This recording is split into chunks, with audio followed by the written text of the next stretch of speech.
Hello, everyone, and welcome back to X-Ranger. Before we begin, I thought it would be interesting if each of you could leave a comment indicating which part of the world you're joining us from. Also, don't forget to like and subscribe if you're enjoying the episodes. Now let's get comfortable, relax, and start our program. The howl that pierced the night wasn't like anything I'd heard before. It wasn't a wolf, wasn't a coyote, wasn't any animal I could identify, and in my 15 years as a park ranger, I thought I'd heard them all. This sound sent chills down my spine and made the hairs on the back of my neck stand up. Little did I know, it was just the beginning of the most terrifying week of my life. My name's Jack, and I've been working at Pinewood National Forest for over a decade. I've seen my fair share of strange things out here in the wilderness, but nothing could have prepared me for what happened last month. It was a crisp autumn night, and I was settling in for my usual night shift at the ranger station. The station's a small, cozy cabin nestled in a clearing, surrounded by towering pines. Usually, the only sounds you hear are the whisper of wind through the trees and the occasional hoot of an owl. But that night was different. The first howl came just after midnight. I was doing some paperwork when I heard it, a long, mournful sound that seemed to echo through the entire forest. At first, I thought it might be a wolf, even though we hadn't had wolves in these parts for years. But as the sound continued, I realized it was something else entirely. It was deeper, more guttural, almost human-like in its anguish. I stepped outside, flashlight in hand, and scanned the tree line. The beam of light cut through the darkness, illuminating the misty air and the gnarled trunks of ancient pines. But there was nothing to see, just shadows and silence. As I stood there, straining my ears for any follow-up sounds, I felt a chill that had nothing to do with the cool night air. Something was out there, something that shouldn't be. I didn't sleep much that night. The howl kept replaying in my mind, and I found myself jumping at every little sound.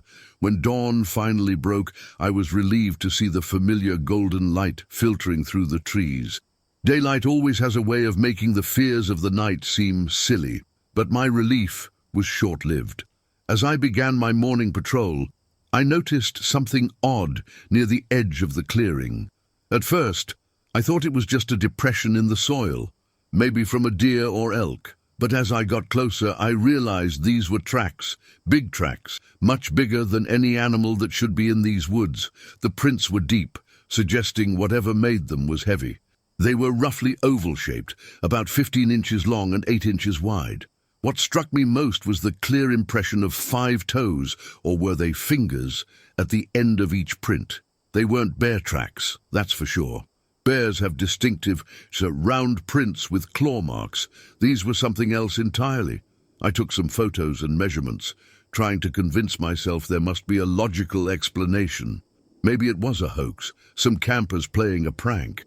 But deep down, I knew that wasn't the case. These prints were fresh, and they led straight into the densest part of the forest. I radioed in to report the strange tracks, but I could tell by the tone in my colleague's voice that they didn't take it too seriously. They probably thought I was pulling their leg or had been out in the sun too long. I couldn't blame them. If I hadn't seen it with my own eyes, I wouldn't have believed it either. The next couple of days passed without incident. The forest was quiet, almost too quiet. It was as if the animals sensed something was wrong and were laying low. I found myself jumping at shadows, constantly looking over my shoulder. The memory of that howl and those tracks haunted me.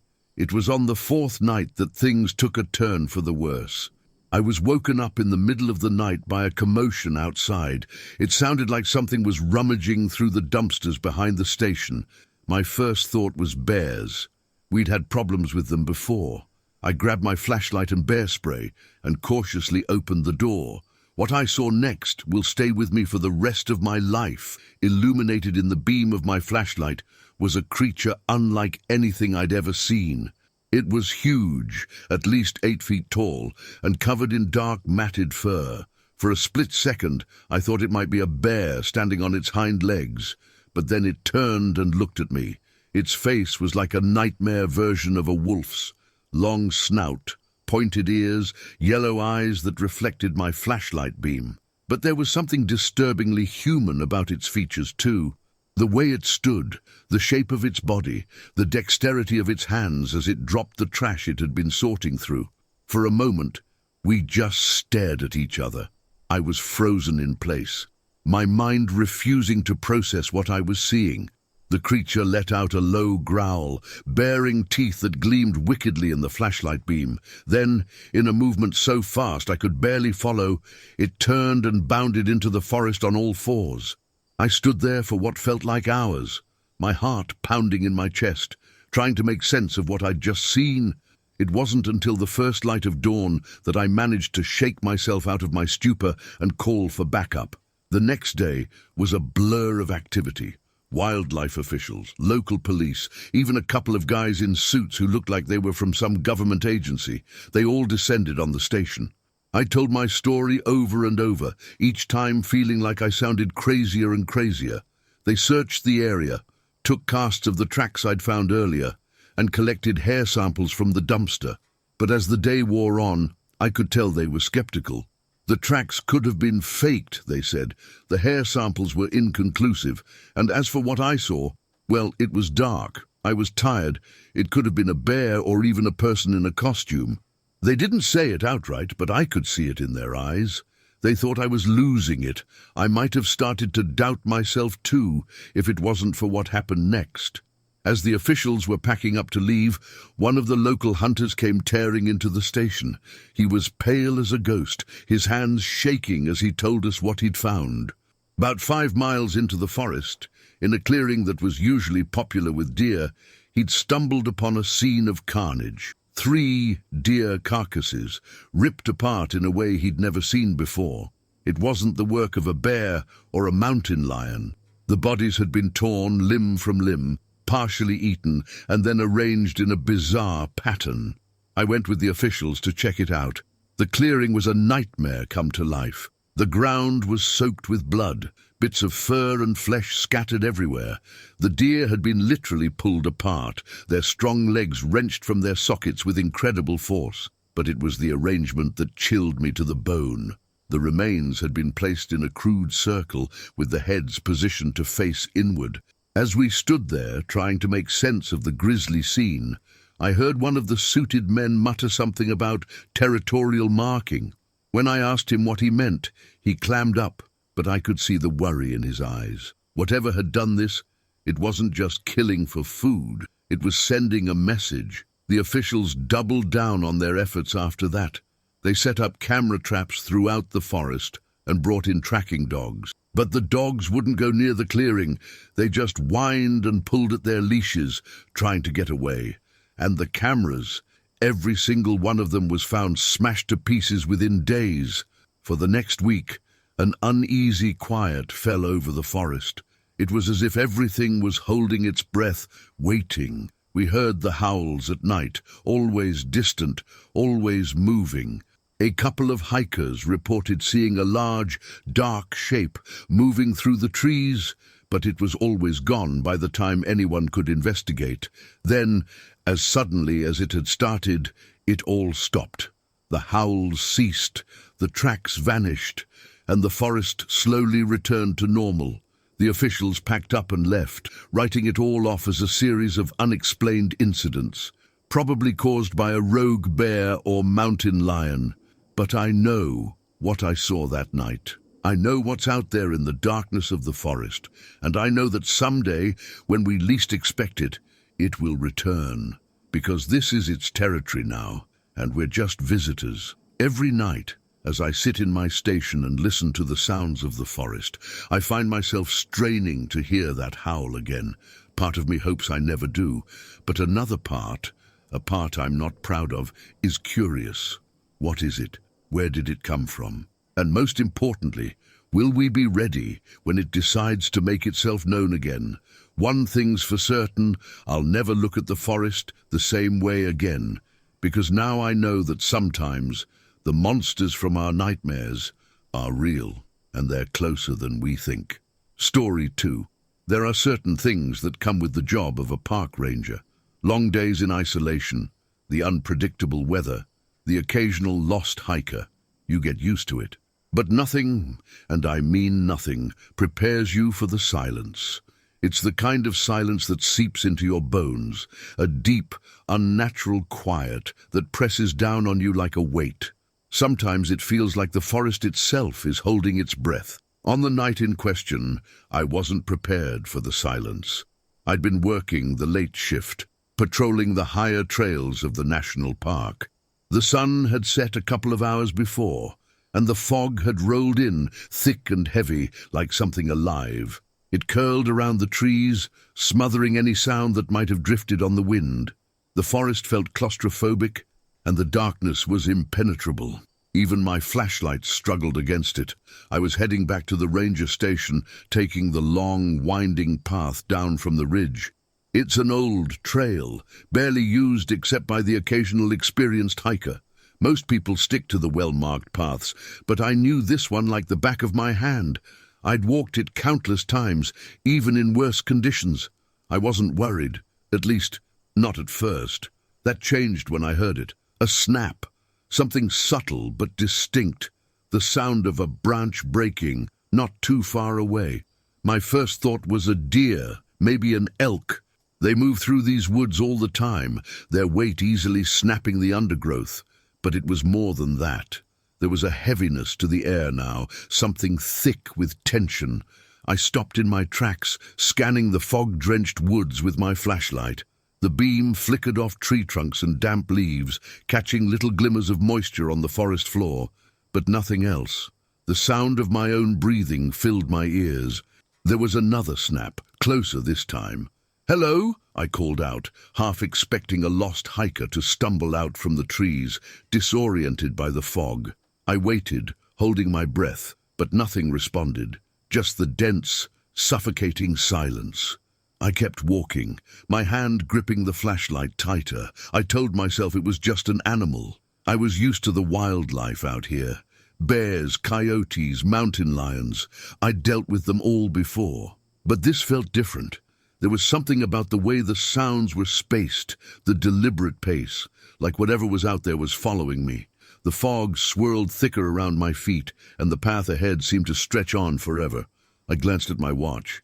The station was still about 20 minutes away. If I kept a good pace, I'd be back before anything else weird happened. But the sounds didn't stop. Crunch. I froze. This wasn't an animal. There was a rhythm to it now, a steady, methodical pace that mirrored my own. Whatever was making that noise was big, bigger than anything I wanted to run into. My pulse quickened, my chest tightening with every step I took. I fought the urge to break into a run. Running in these woods at night was a death sentence, especially with the fog as thick as it was. If I strayed from the path, I'd never find my way back. I picked up the pace, trying to keep my breathing steady. My flashlight darted left and right, but the fog clung to everything like a suffocating blanket, swallowing the beam after a few feet. Every now and then, I would catch the outline of a tree trunk or the shape of a boulder, but the path ahead was shrouded in an almost supernatural darkness. The crunch of footsteps continued, closer, louder, and then it stopped. I slowed to a halt, turning the flashlight around in a full circle. Nothing, only the sound of my heart pounding in my chest. But the silence, there it was again. That oppressive, unnatural quiet, like the whole forest was frozen in time. Even the usual sounds of the night, crickets, rustling leaves, distant animal calls were absent. It was as if I'd been sealed off from the rest of the world, alone in some forgotten pocket of the earth. Then from somewhere ahead of me, in the direction of the path back to the station, I heard it, breathing, deep, heavy breathing. I swung the flashlight toward the sound, and for a split second, I thought I saw something. Just a glimpse of movement, a shape darting between the trees, but it was gone too fast, swallowed up by the fog. The breathing stopped. The forest was silent once more. I couldn't shake the feeling that something was watching me, not from a distance, but close, too close. I took a step backward, and as my boot hit the ground, something to my right moved. A dark, hulking shape passed between the trees, just at the edge of my vision. I didn't want to see it. Whatever it was, I didn't want to know. My instincts kicked in, and this time I ran. I bolted down the trail, the beam of my flashlight bouncing wildly in front of me. The fog whipped past my face as I sprinted, my breath coming in ragged gasps. I could feel it behind me, that presence, the weight of something massive charging through the underbrush. Branches snapped and the ground shook with its footsteps. I didn't dare look back. I stumbled once, nearly tripping over a root that jutted out from the trail, but I caught myself just in time. The ranger station was close, just a few more minutes, and I'd be safe. I could feel the weight of the keys in my pocket, the comforting knowledge that I could lock the door, radio for backup, and be done with this nightmare. But the thing behind me was fast. I could hear it gaining, its breath rasping and guttural, like a predator closing in on its prey.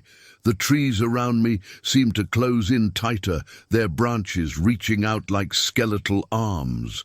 The fog was so thick now that I could barely see a foot in front of me. But I didn't stop. I couldn't. Just as I thought it would catch me, I saw the faint glow of the ranger station's lights through the fog. Relief flooded through me, but I knew I wasn't safe yet. I pushed harder, my legs burning as I closed the gap between me and the station. Behind me, the creature crashed through the trees with renewed fury, its guttural growl echoing in the stillness of the forest. I burst through the door of the ranger station, slamming it shut behind me and locking it in one fluid motion.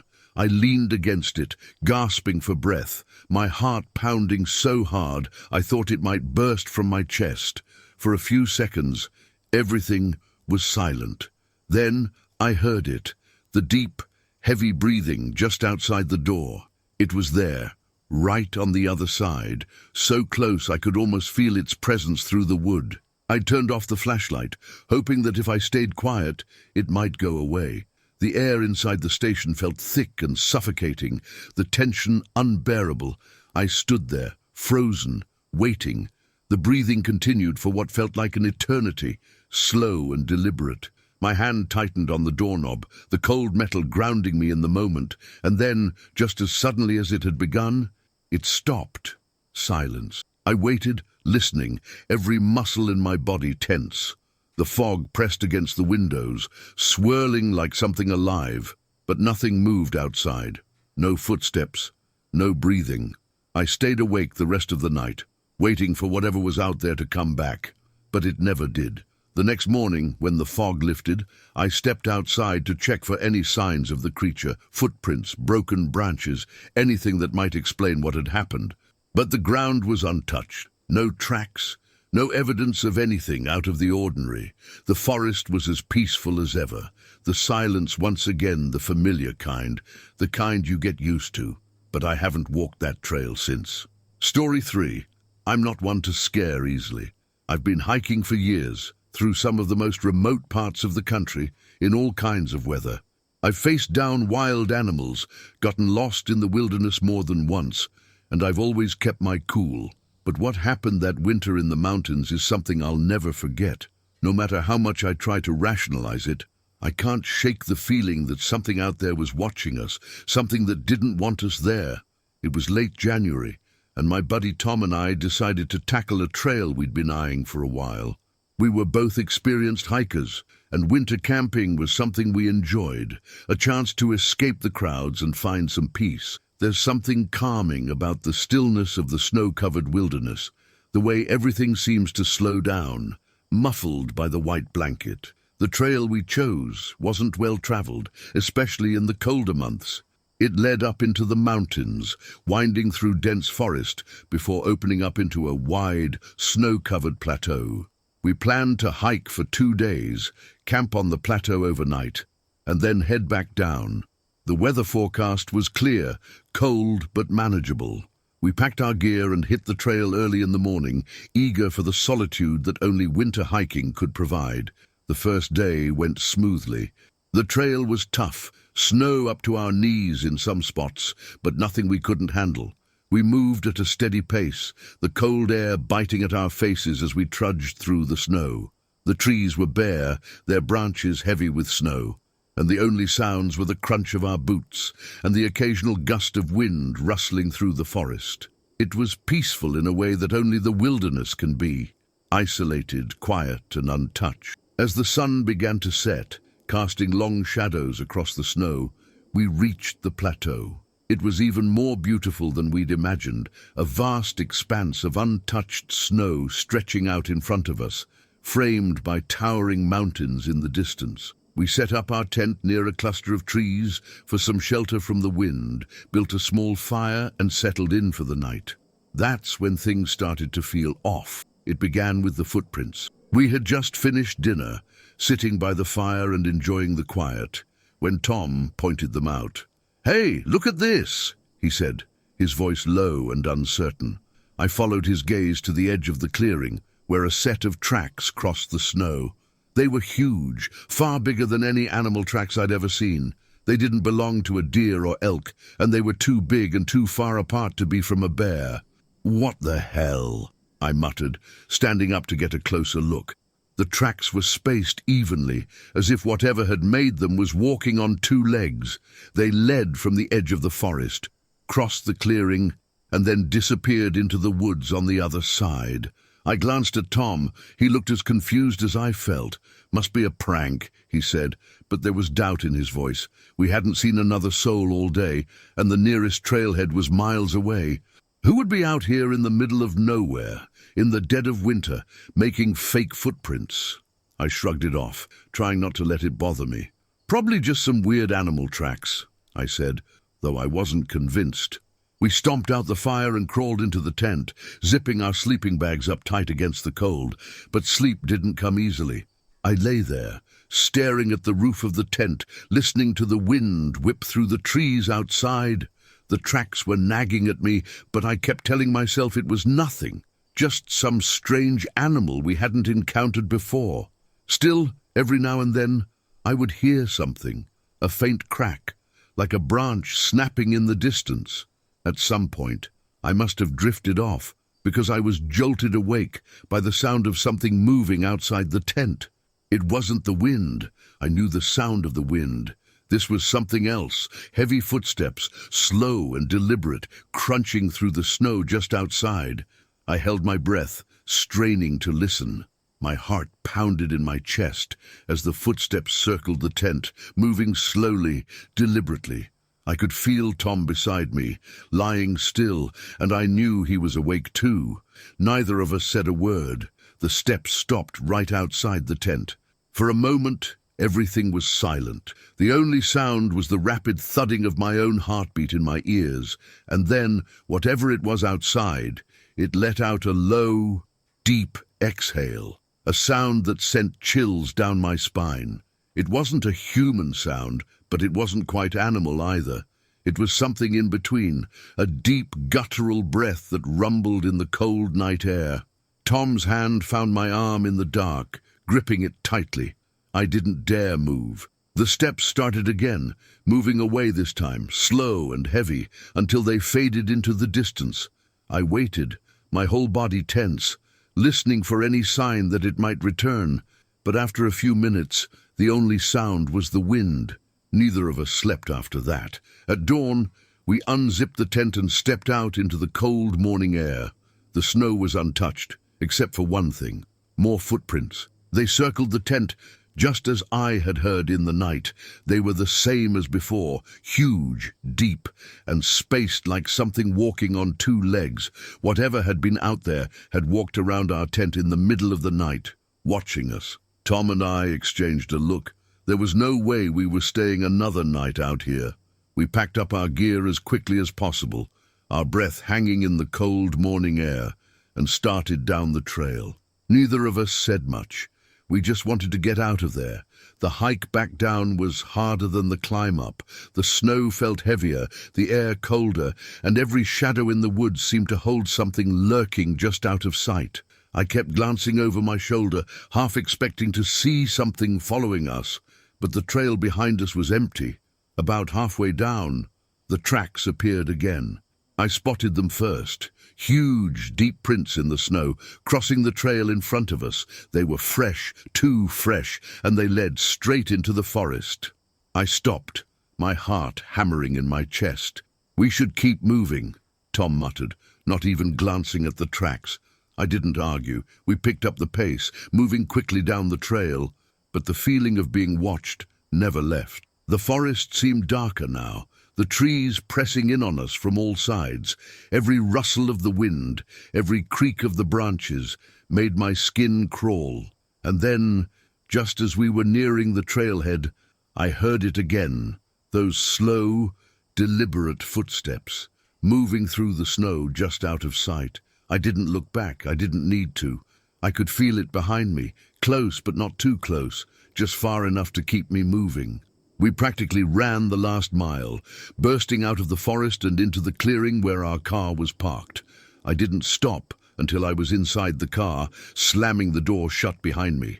Tom jumped in beside me, and without a word, we sped down the mountain road, leaving the trail behind us. I haven't been back to that trail since. In fact, I've been avoiding winter hikes altogether. Something about that night, those tracks, the footsteps, the way it circled our tent, still haunts me. I've told myself 100 times that it was just an animal, maybe a bear or some other large creature, but I know that's not true. I've been around bears. I've heard their sounds, seen their tracks. This was different. Whatever was out there, it was watching us. And I have a feeling it wasn't the first time. And it won't be the last. Story 4. When I agreed to go camping with the group, I thought it would be a typical weekend in the woods. Some beers, a campfire, and the kind of stories that get exaggerated the more you drink. I wasn't prepared for what actually happened. None of us were. What started as a carefree getaway ended with one of my friends missing and a series of events I still struggle to make sense of. It was supposed to be a simple trip, just me, Jake, Laura, and Andy.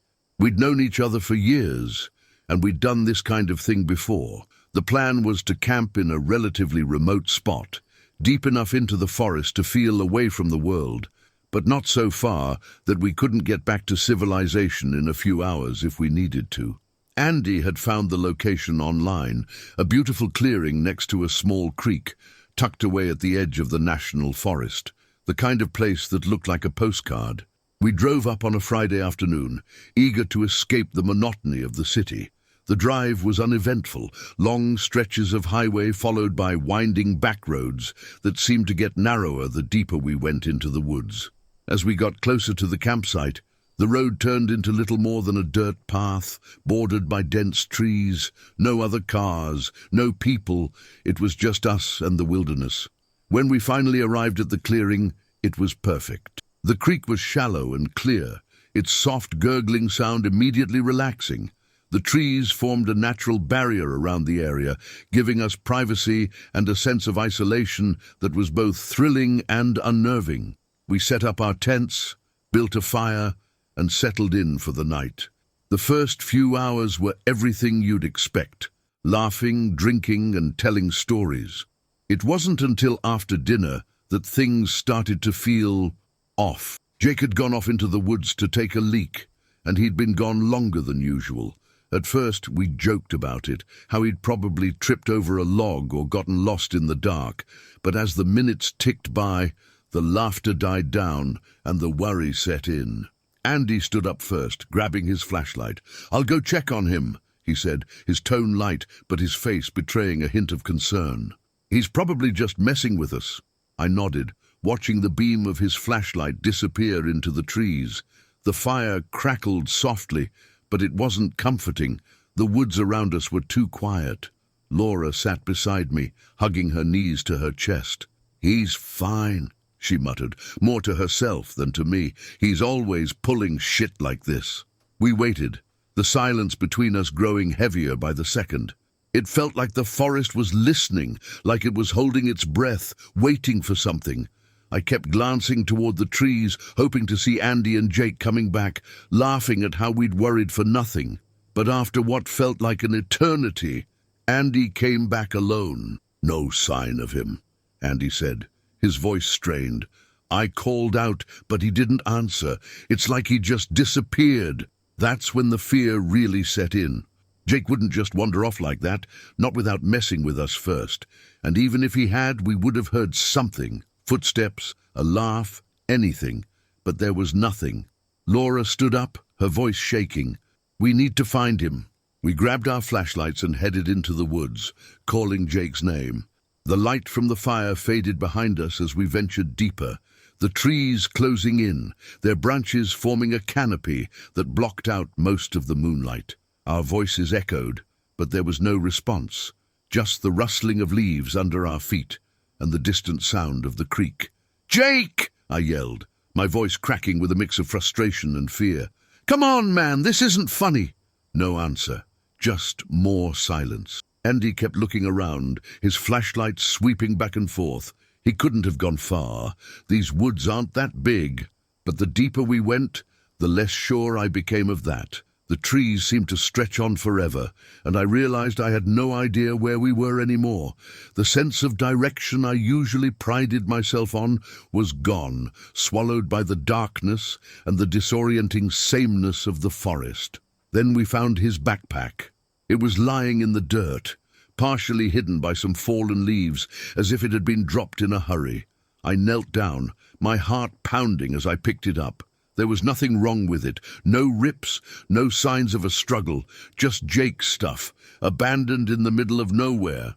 "Why would he leave this?" Laura whispered, her face pale in the glow of the flashlight. I didn't have an answer, none of us did. We searched for hours, our shouts growing hoarse, but there was no trace of Jake. No footprints, no sounds, nothing. It was like he'd vanished into thin air.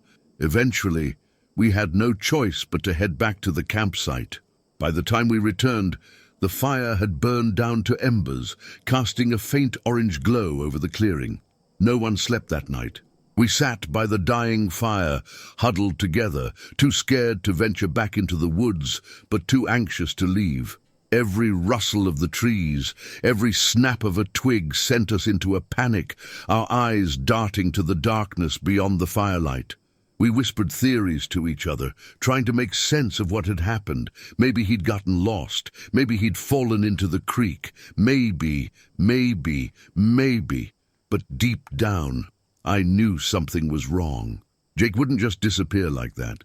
And the more I thought about it, the more I realized that the woods had been too quiet, unnaturally so. No animals, no insects, not even the sound of the wind. It was as if the forest itself had been watching us, waiting for something. At first light, we packed up camp, throwing our gear together with shaking hands. Laura was in tears, and even Andy, always the rational one, looked shaken.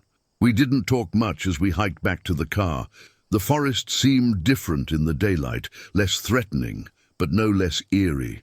I kept glancing over my shoulder, half expecting to see Jake stumbling out of the trees, looking disheveled but alive. But he didn't. When we got to the car, we reported him missing. The park rangers and local authorities launched a full search, combing the woods for days. They found nothing. No tracks. No body, no signs of a struggle. It was as if Jake had simply ceased to exist. Weeks passed, and the official story was that Jake had gotten lost or injured and likely succumbed to the elements. It wasn't unheard of in that part of the country. People went missing in the wilderness all the time. But none of us believed that. Not really. Something had taken him, something that we couldn't explain. Even now, I can still hear the sounds of those woods, the oppressive silence that seemed to swallow our voices whole. I've tried to forget what happened, tried to convince myself that there's a rational explanation for everything. But late at night, when the world is quiet and I'm alone with my thoughts, I can't shake the feeling that we weren't alone in those woods, that something had been watching us, waiting for the right moment. And that it took Jake. I haven't been camping since. The thought of going back into the woods, of hearing that silence again, is enough to make my skin crawl. Sometimes I wonder if Jake is still out there, wandering through the trees, lost in a place where we'll never find him. Other times I think it's better not to know, because whatever is out there, it's not something any of us should ever have to face. Story 5. The smell hit me long before I saw anything. It was thick and foul, hanging in the air like a heavy curtain. At first, I thought it might be a dead animal, something that had been left to rot in the dense underbrush. But the longer I walked through the forest, the more I realized this wasn't the usual decay of some unlucky deer or raccoon. No, this was different. Pungent, almost metallic, like blood and rot mixed together, and it was getting stronger with every step I took. I've been a park ranger for almost 10 years. I've seen my fair share of strange things out here in the wilderness. The forest has its mysteries, and I've always been the kind of guy who chalked it up to nature being unpredictable. Animals do weird things. Weather can shift suddenly. People get scared of the unknown because they don't understand it. But that smell made me stop in my tracks. It was mid-fall, the leaves already a deep orange and brown, carpeting the forest floor. The air was cold but crisp, the kind of morning that usually wakes you up and clears your head. I'd been assigned to patrol a remote area of the national park, one that didn't get many visitors this time of year. Most people stuck to the main trails, especially as the temperatures dropped, but there were always a few brave or reckless hikers who wanted to test their limits. I'd just reached a part of the forest that I knew well, an area deep in the trees where the path twisted and turned through thick undergrowth. It was quiet, too quiet, the kind of quiet where you start to feel like you're the only living thing for miles. Normally, that stillness didn't bother me. I liked the isolation, but today it was different. There was something oppressive about it, like the trees themselves were watching me. I radioed back to the station to check in, letting them know I was heading deeper into the woods. I didn't mention the smell, not yet. I didn't want to sound like I was jumping at shadows, but as I pushed forward, that sickening stench only got worse. It was hard to breathe, thick and sour, and it seemed to cling to the back of my throat. After about 10 minutes, I reached a small clearing. The ground was covered in thick underbrush, the kind that makes it hard to see your footing, and the trees here were packed close together, their branches twisting like skeletal fingers overhead. That's when I saw the first sign. A tree off to my left was scratched, deep gouges fresh enough that the bark was still flaking off in chunks.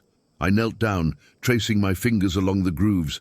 They were long and jagged, like something had raked its claws through the wood. But they weren't bear claws. I'd seen enough bear scratches to know the difference.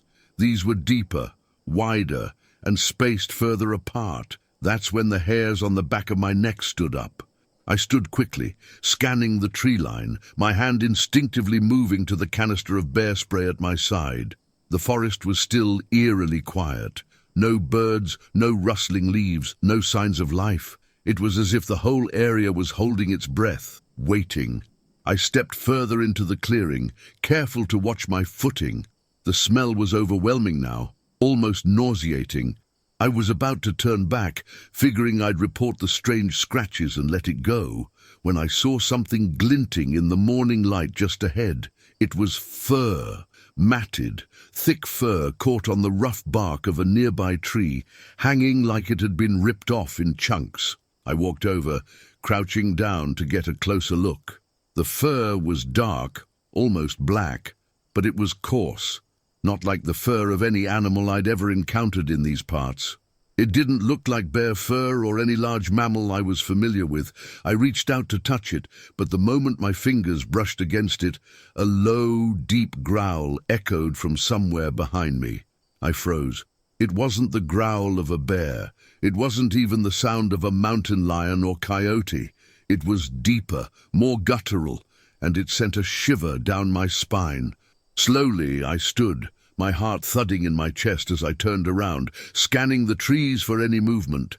But there was nothing, just the dense, shadowy woods, and the growing sense that something was out there, watching me. I swallowed hard, trying to shake off the rising panic. Another growl, closer this time, followed by the sound of something heavy moving through the underbrush. The ground beneath my feet vibrated with the weight of it, whatever it was, and that was enough for me. I started backing away, careful not to make any sudden movements, but my pulse was racing now.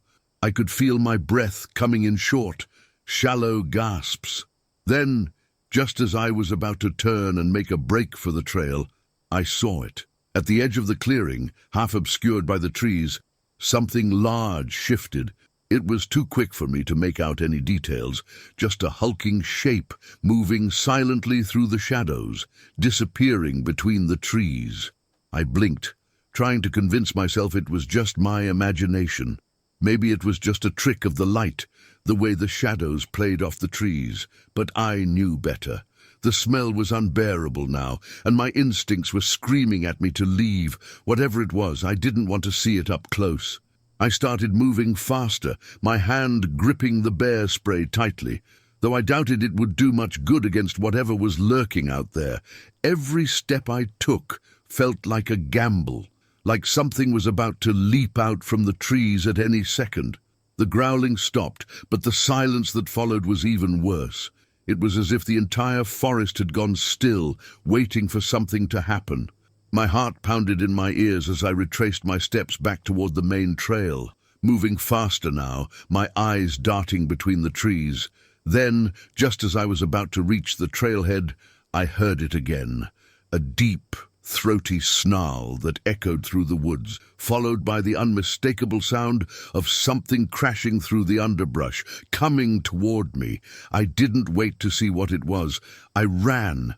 I sprinted through the forest, the branches tearing at my clothes, my feet slipping on the damp earth as I made a mad dash for safety.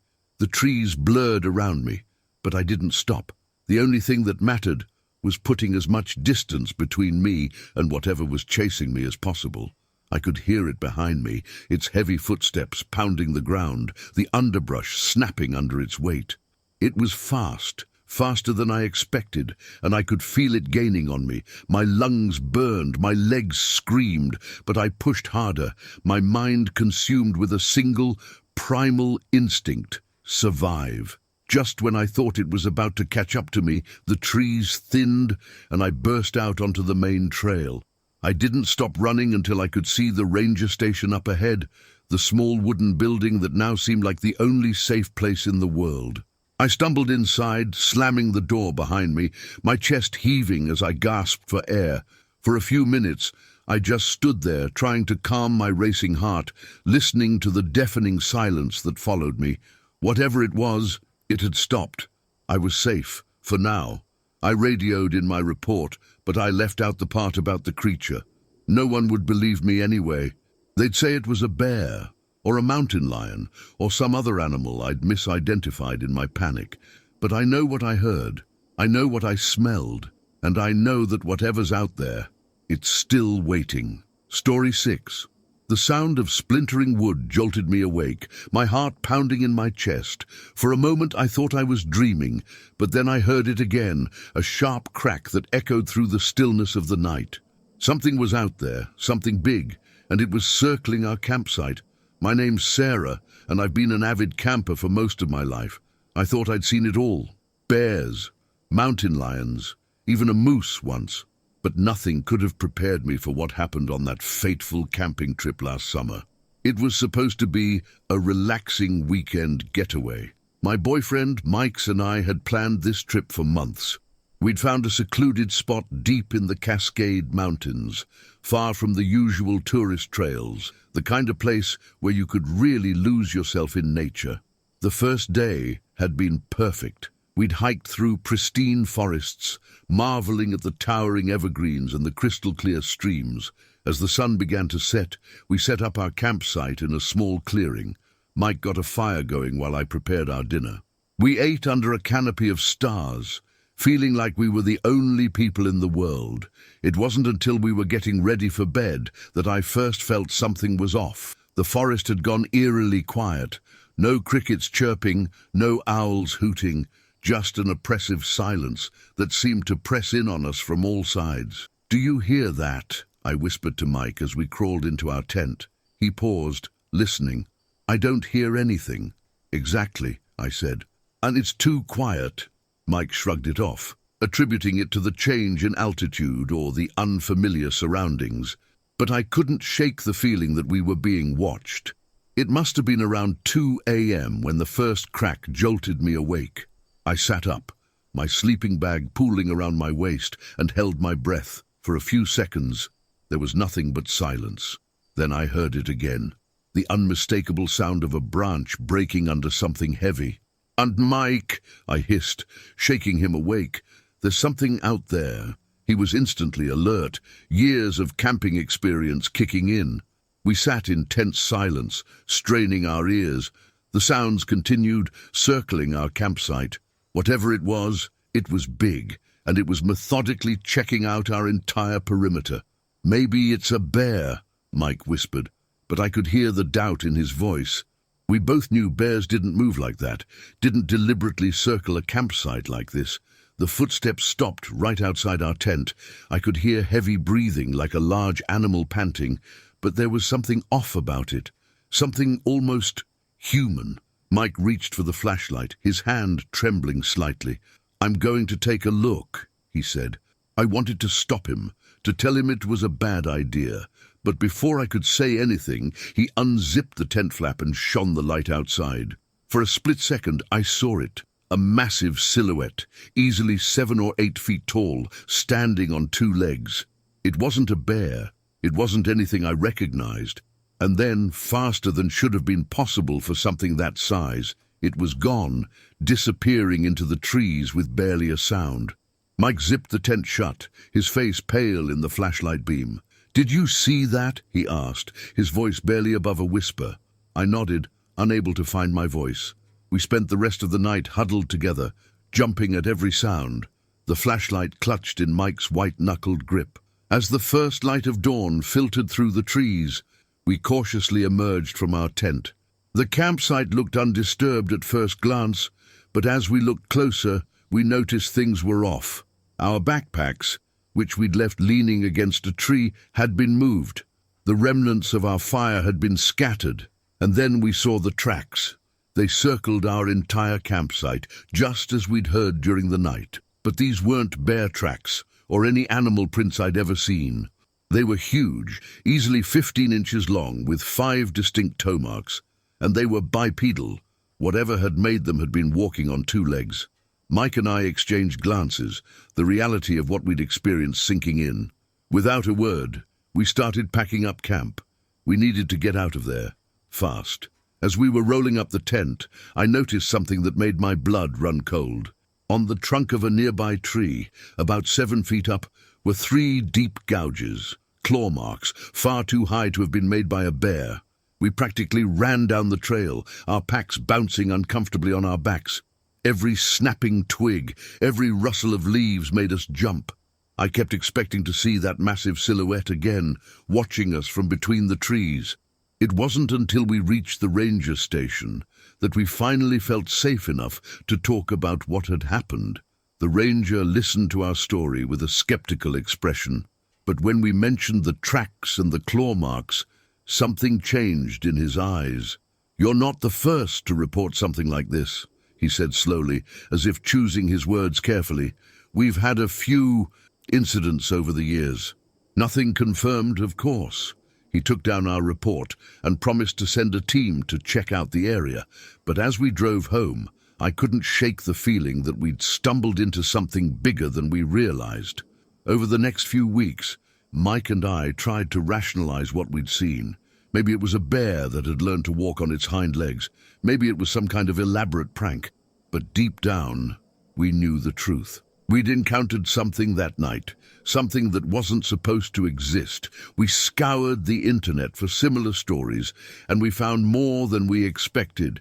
Tales of giant, ape-like creatures in the Pacific Northwest weren't new, but most of them were easy to dismiss as hoaxes or misidentifications.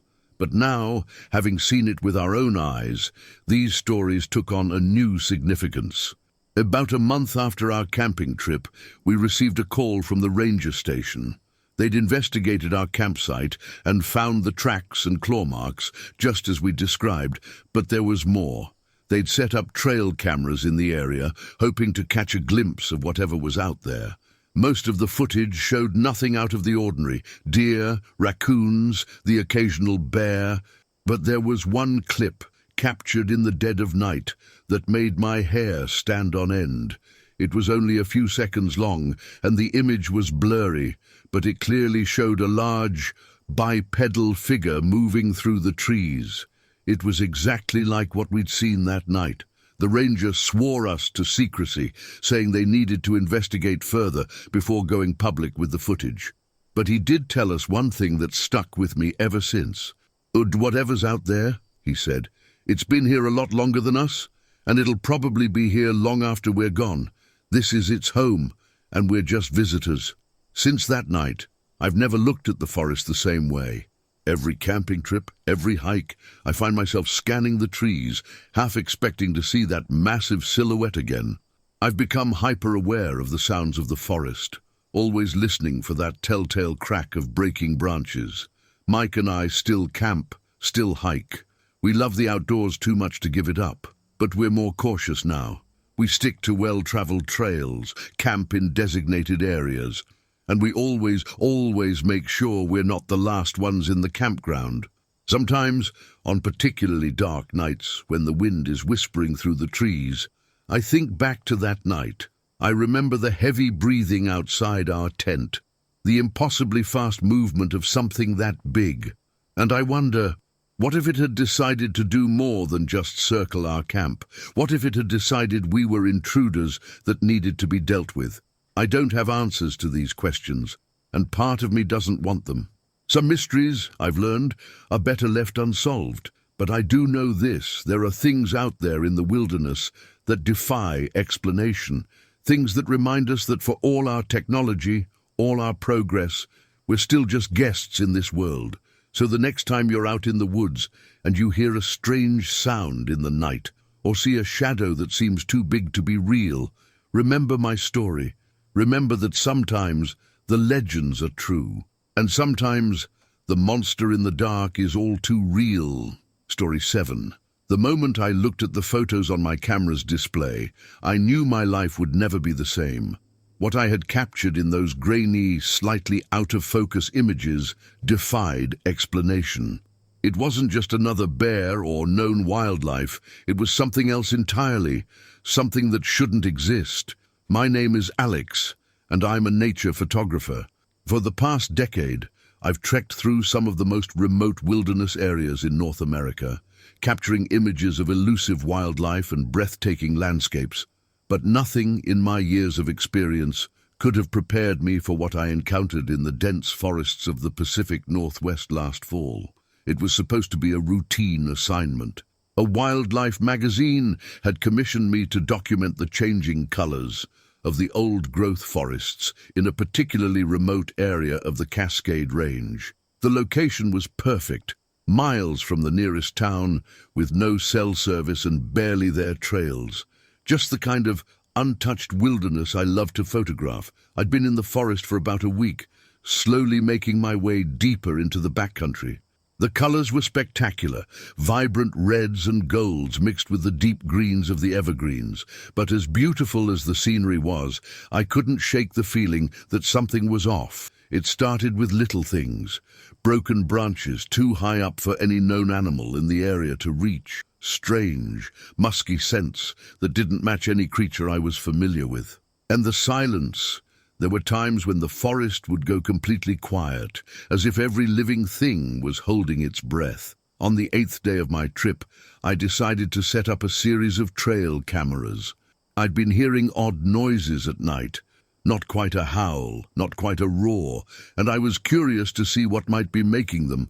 I placed the cameras strategically around my campsite and along a game trail I'd noticed nearby. That night, the noises were closer than ever. I lay in my tent, heart pounding, as I listened to heavy footsteps circling my camp. Whatever it was big, and it wasn't afraid of me. Come morning, I was almost too scared to check the cameras, but my curiosity won out over my fear. I retrieved each camera with shaking hands, dreading and anticipating what I might find. The first few cameras showed nothing unusual, just the typical nighttime activities of deer, raccoons, and the occasional bear. But the last camera, the one I'd placed furthest from my camp, that's where I saw it. The images were blurry, taken in low light, but they were clear enough. A large bipedal creature, covered in dark fur, moving through the frame. It was tall. Using the trees as reference, I estimated it to be at least 8 feet. Its arms were long, hanging below its knees, and its head seemed to sit directly on its shoulders, with no visible neck. I stared at the images for what felt like hours, trying to make sense of what I was seeing. It couldn't be a bear. The proportions were all wrong, and bears don't walk upright for extended periods. It wasn't a person in a suit. The movement was too fluid, too natural. And out here, miles from anywhere, who would be pulling a prank like that? My mind raced through the possibilities, each more implausible than the last. Could it be some unknown species of ape? A relic hominid that had somehow survived undetected? Or was it something else entirely, something that folklore and legend had hinted at for centuries? I knew I should pack up and leave, report my findings to the authorities or at least to my editor. But something kept me there, a mix of fear, curiosity, and the professional drive to get that one perfect shot that could make my career. So I stayed. I moved my camp to be closer to where I'd captured the images and set up more cameras. During the day, I scoured the area for signs, tracks, hair, anything that could corroborate what I'd seen in those photos. And I found things. Footprints that were human-like but far too large, pressed deep into the soft forest floor, tufts of coarse, dark hair caught on tree bark, and once, a half-eaten deer carcass high up in a tree, far higher than a bear could have climbed. Each night, I heard it moving around my camp. Sometimes it seemed to be watching me, other times it moved off into the forest, its heavy footsteps fading into the distance. I barely slept, spending most nights huddled in my tent, camera clutched to my chest, straining my ears for any sound of approach. On the 5th night after I'd first captured the images, it came closer than ever. I heard it breathing, deep and ragged, just outside my tent. The fabric wall seemed absurdly thin, offering no real protection from whatever was out there. I was certain that at any moment the tent would be ripped open and I'd come face to face with the creature, but it didn't attack. Instead, after what felt like hours but was probably only minutes, I heard it move away. In the morning, I found my camp had been ransacked. My food cache was torn apart, and there were those massive footprints all around my tent. That was when I decided it was time to leave. I'd pushed my luck far enough. I packed up what was left of my gear and started the long hike back to civilization. It wasn't until I reached the ranger station 2 days later that I truly felt safe. I reported what I'd seen, showed them the photos. They listened politely, but I could see the skepticism in their eyes. They'd heard stories like mine before. They said, without concrete evidence, there wasn't much they could do. Back home, I threw myself into researching what I'd seen. I pored over cryptozoology websites, watched countless shaky YouTube videos of alleged Bigfoot sightings. Some of what I found was clearly hoaxes or misidentifications, but some were disturbingly similar to what I'd experienced. I debated for weeks about what to do with my photos. Part of me wanted to release them, to share what I'd seen with the world, but another part hesitated.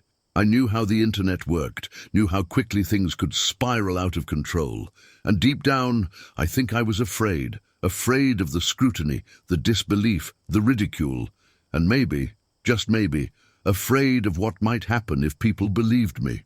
In the end, I decided to share the photos with a select group of researchers and scientists.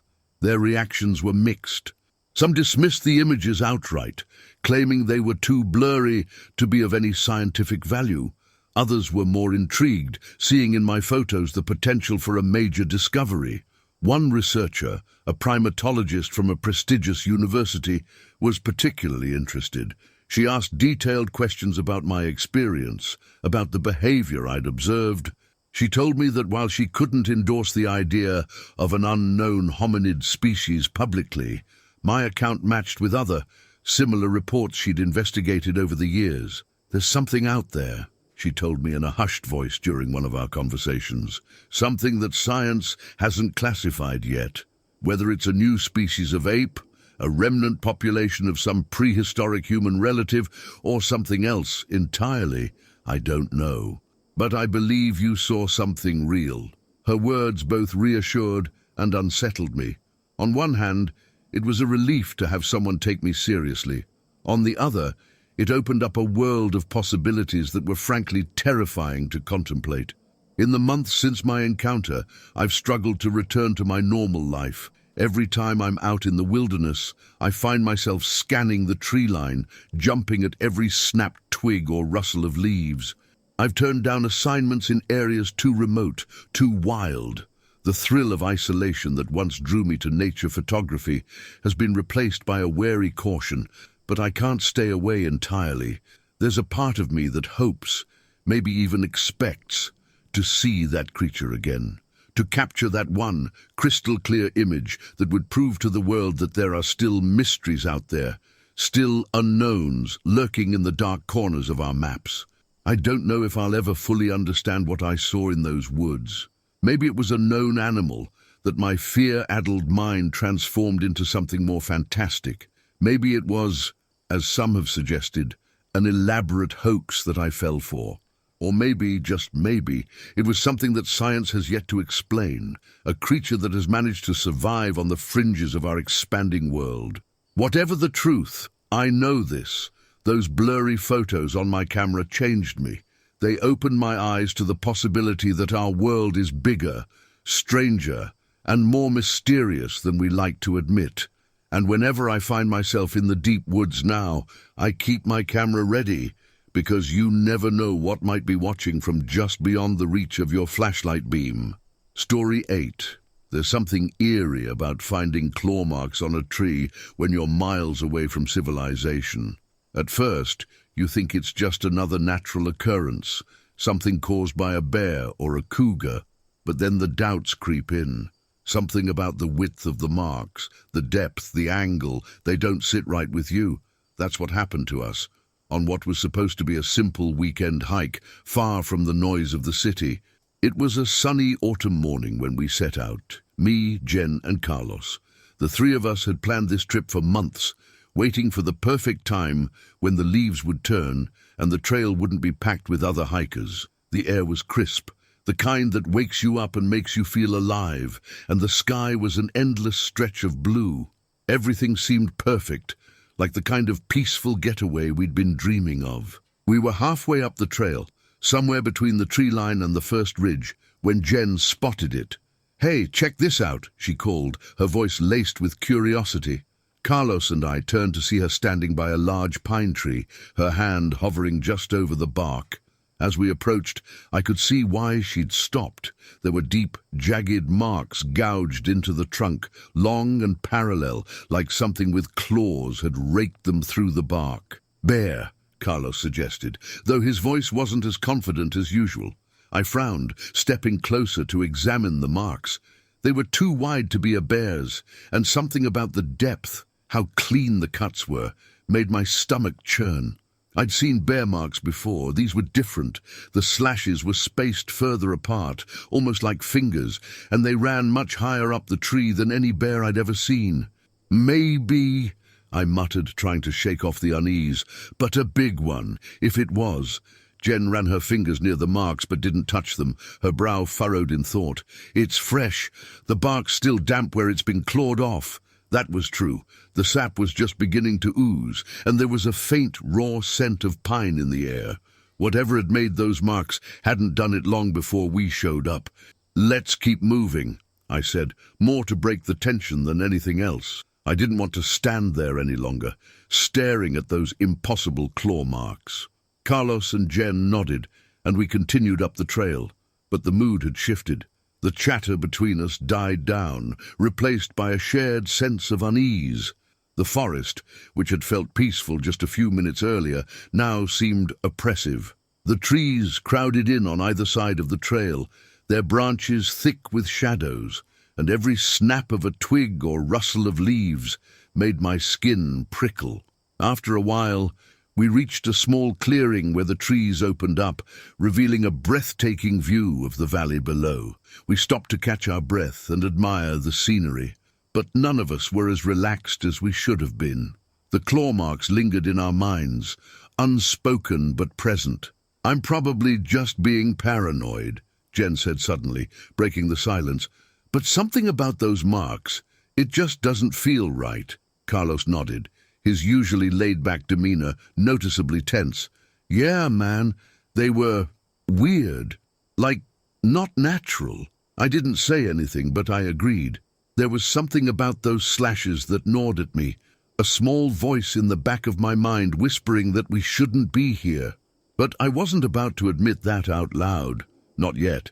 We pressed on, the trail becoming steeper as we approached the ridge. The sun was starting to dip lower in the sky, casting long shadows through the trees. We'd planned to reach the top, camp for the night, and head back down the next day. But something about the growing darkness made me second-guess that plan. As we climbed higher, the woods became denser, the trees taller and thicker, blocking out more of the fading light. That's when we saw the second set of marks. This time, it was Carlos who spotted them, stopping dead in his tracks and pointing silently at another tree. The marks were similar to the ones we'd seen earlier, long, deep gouges in the bark, but these were even higher up, at least 10 feet off the ground. Whatever had made them was tall, very tall. "Okay, this is getting weird," Jen said, her voice shaky now. "What the hell could do that?" "Maybe it's a big cat," I said, though I didn't believe it. Mountain lions weren't known for leaving claw marks like this. And if it was a bear, it was the biggest bear I'd ever seen. Carlos looked around nervously, his eyes scanning the thick forest. "We should head back. I don't like this." I was about to agree when we heard it. A low, rumbling growl echoed through the trees, so deep and guttural that it felt like the ground itself was vibrating beneath our feet. It wasn't close, but it wasn't far either. The three of us froze, our hearts pounding in our chests as the sound faded into the silence of the forest. "What the hell was that?" Jen whispered, her eyes wide with fear. Carlos took a step backward, his voice barely above a whisper. "That wasn't a bear." I nodded, my mouth dry. I didn't know what it was, but every instinct in my body was screaming at me to leave. We weren't alone out here. Something was watching us. "We need to go," I said, my voice low but firm. "Now." Without another word, we turned and started back down the trail, our pace quickening with every step. The light was fading fast, and the dense trees seemed to close in around us, casting deep shadows that made it hard to see. The forest, once quiet and serene, now felt suffocating, like it was pushing us out. The growl came again, louder this time, and closer. We broke into a run. Branches whipped at our faces and arms as we stumbled down the trail, our breath coming in ragged gasps. The growl followed us, echoing through the trees, and I could hear something large crashing through the underbrush behind us. It was fast, faster than I expected, and the sound of its footsteps sent a bolt of fear straight through me. I didn't dare look back. "Keep moving!" I yelled, my voice hoarse as we raced down the mountain, our feet slipping on the uneven ground. Jen was just ahead of me, her breath labored, and I could hear Carlos behind me, his footsteps pounding in rhythm with mine. The growls grew louder, and I could feel the presence of whatever it was getting closer, its heavy footsteps shaking the earth beneath us. We reached the spot where we'd seen the first set of claw marks, and for a brief moment I thought we might make it. The trail was flattening out, and the trees were thinning. But then Jen stumbled. She let out a sharp cry as her foot caught on a root, sending her sprawling to the ground. I skidded to a stop, rushing to help her up, my heart pounding in my ears. Carlos reached us a second later, grabbing Jen's arm as we pulled her to her feet, but it was too late. The growl was deafening now, and as I turned, I caught a glimpse of something moving through the trees, a massive, hulking shape, too fast and too big to be anything I could explain. The air around it seemed to warp, the shadows twisting as it moved closer. "Run!" I screamed, shoving Jen forward as we bolted down the trail again, my legs burning with the effort. We didn't stop running until we reached the car. By the time we slammed the doors shut and peeled out of the parking lot, the forest had gone silent again, the only sound the blood pounding in my ears. None of us spoke for the entire drive back to the city. There was nothing to say. When we finally pulled into my driveway, the sun had long since set, and the city lights flickered like distant stars. I turned to look at Jen and Carlos, both of them pale and shaken. "We're not telling anyone about this," I said, my voice quiet but firm. "No one will believe us." They nodded, and we sat there in silence for a moment longer before getting out of the car. I haven't been back to that trail since.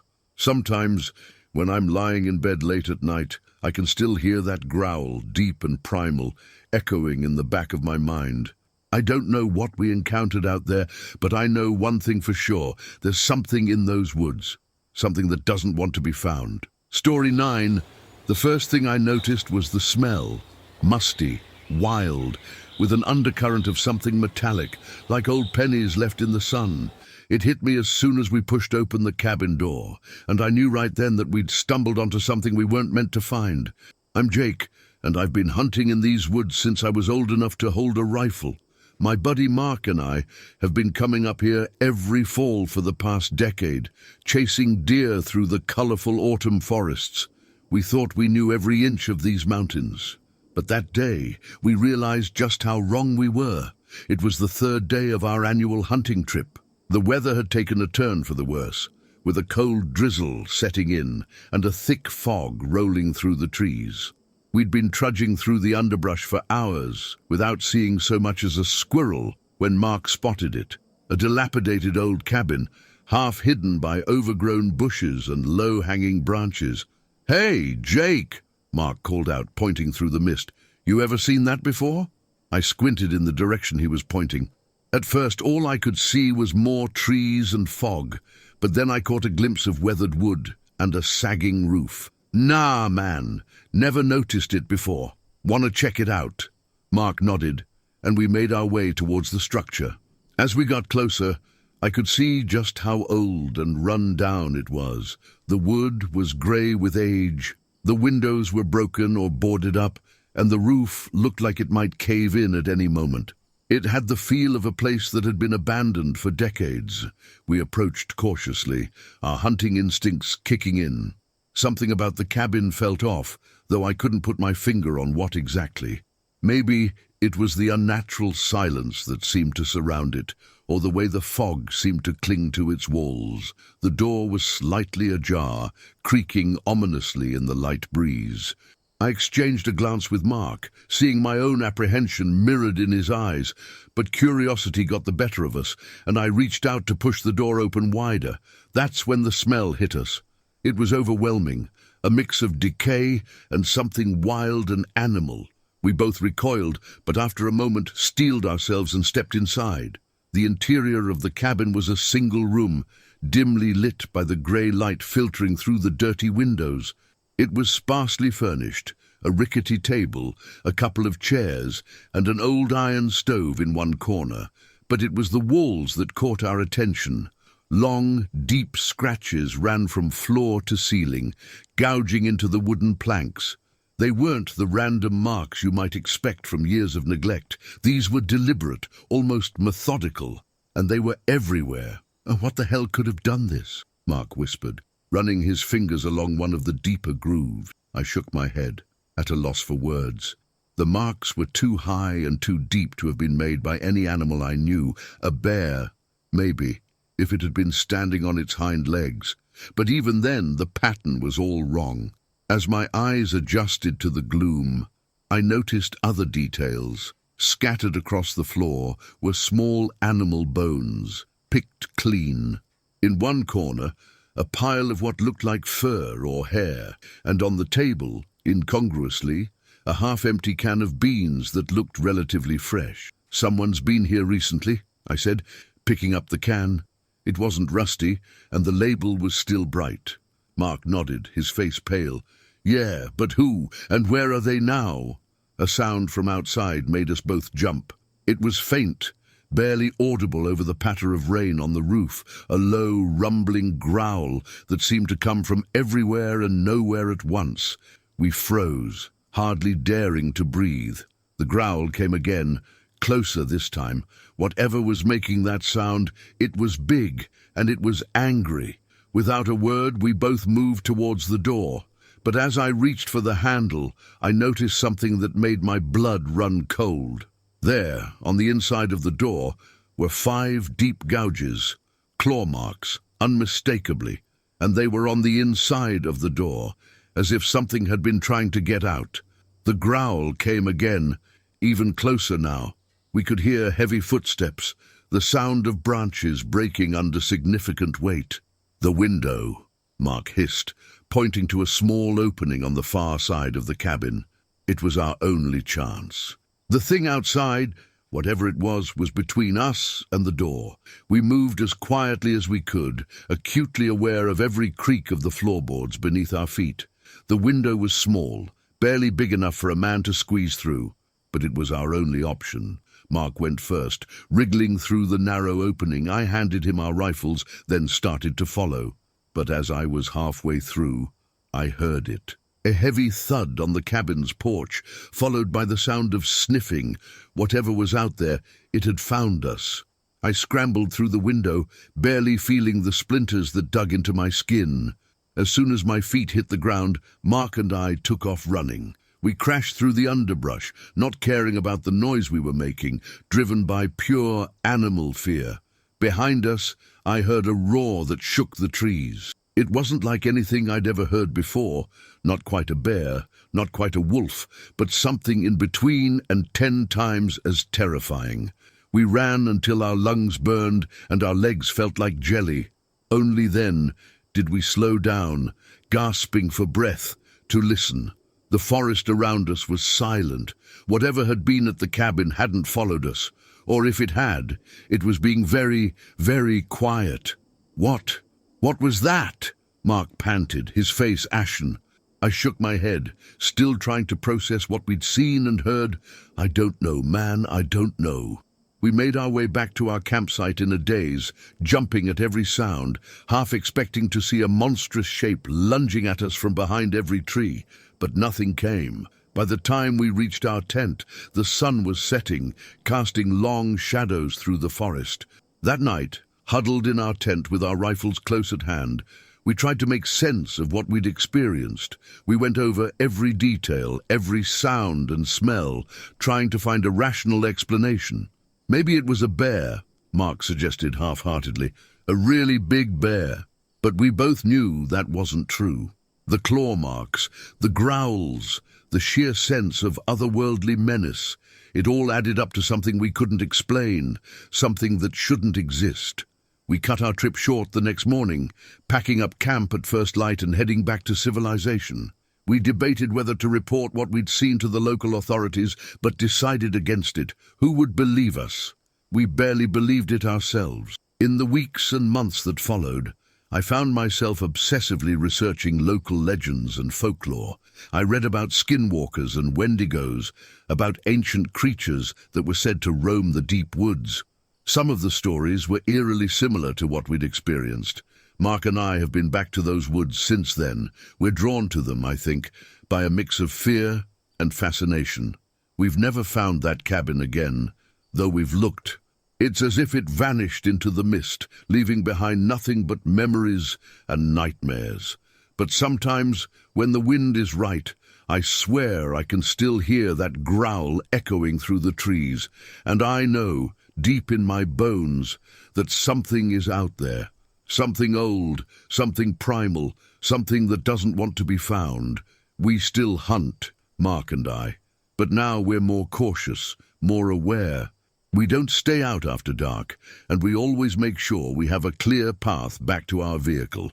And if we hear an unexplained sound in the night or catch a whiff of that distinctive, musty smell, we don't investigate. We leave, quickly and quietly, because now we know the truth that most people never learn. The deepest, darkest parts of the wilderness don't belong to us. They belong to something else. Something that's been there far longer than we have, and sometimes, if you're not careful, you might just stumble into its lair. So if you're ever out in the woods and you come across an old, abandoned cabin, take my advice. Don't go inside. No matter how curious you are, no matter how much you tell yourself it's just an old building, because you never know what might be waiting for you. And trust me, there are some things in this world that are better left undiscovered. Story 10. The first thing that caught my attention was the stillness. Not the peaceful, calm kind of stillness you expect when you're deep in the woods, but the kind that presses down on you, making you feel like you're not supposed to be there. It's the kind of silence that sets every nerve on edge, making your skin crawl, even when you can't explain why.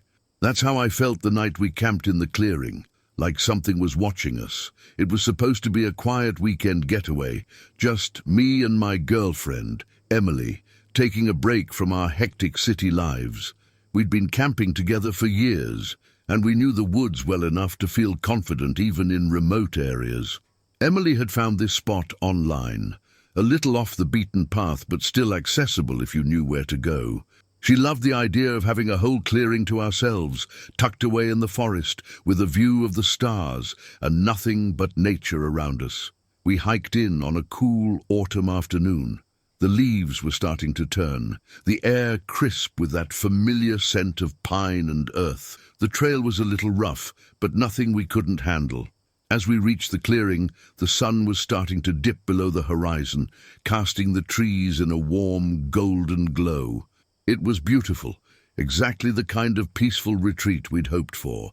We set up our tent near the edge of the clearing, close to the tree line for some cover, but with a clear view of the sky. The forest stretched out around us, thick and dense, with towering trees that seemed to reach endlessly into the sky. As we gathered wood for the fire, I couldn't shake the feeling that we were being watched. I told myself it was just my imagination. After all, we were deep in the woods, far from any other campers or hikers. We had the place to ourselves, or so I thought. The fire crackled to life as the sky turned from gold to a deep purple, and we settled in for a quiet evening under the stars.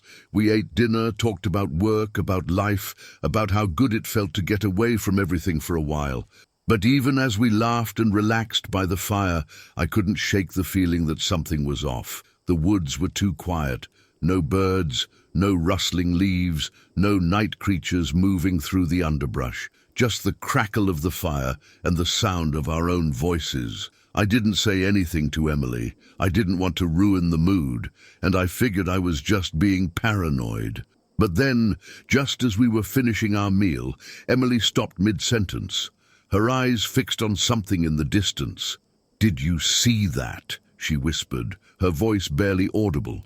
I followed her gaze, but all I saw were the shadows of the trees at the edge of the clearing, swaying gently in the faint breeze. "See what?"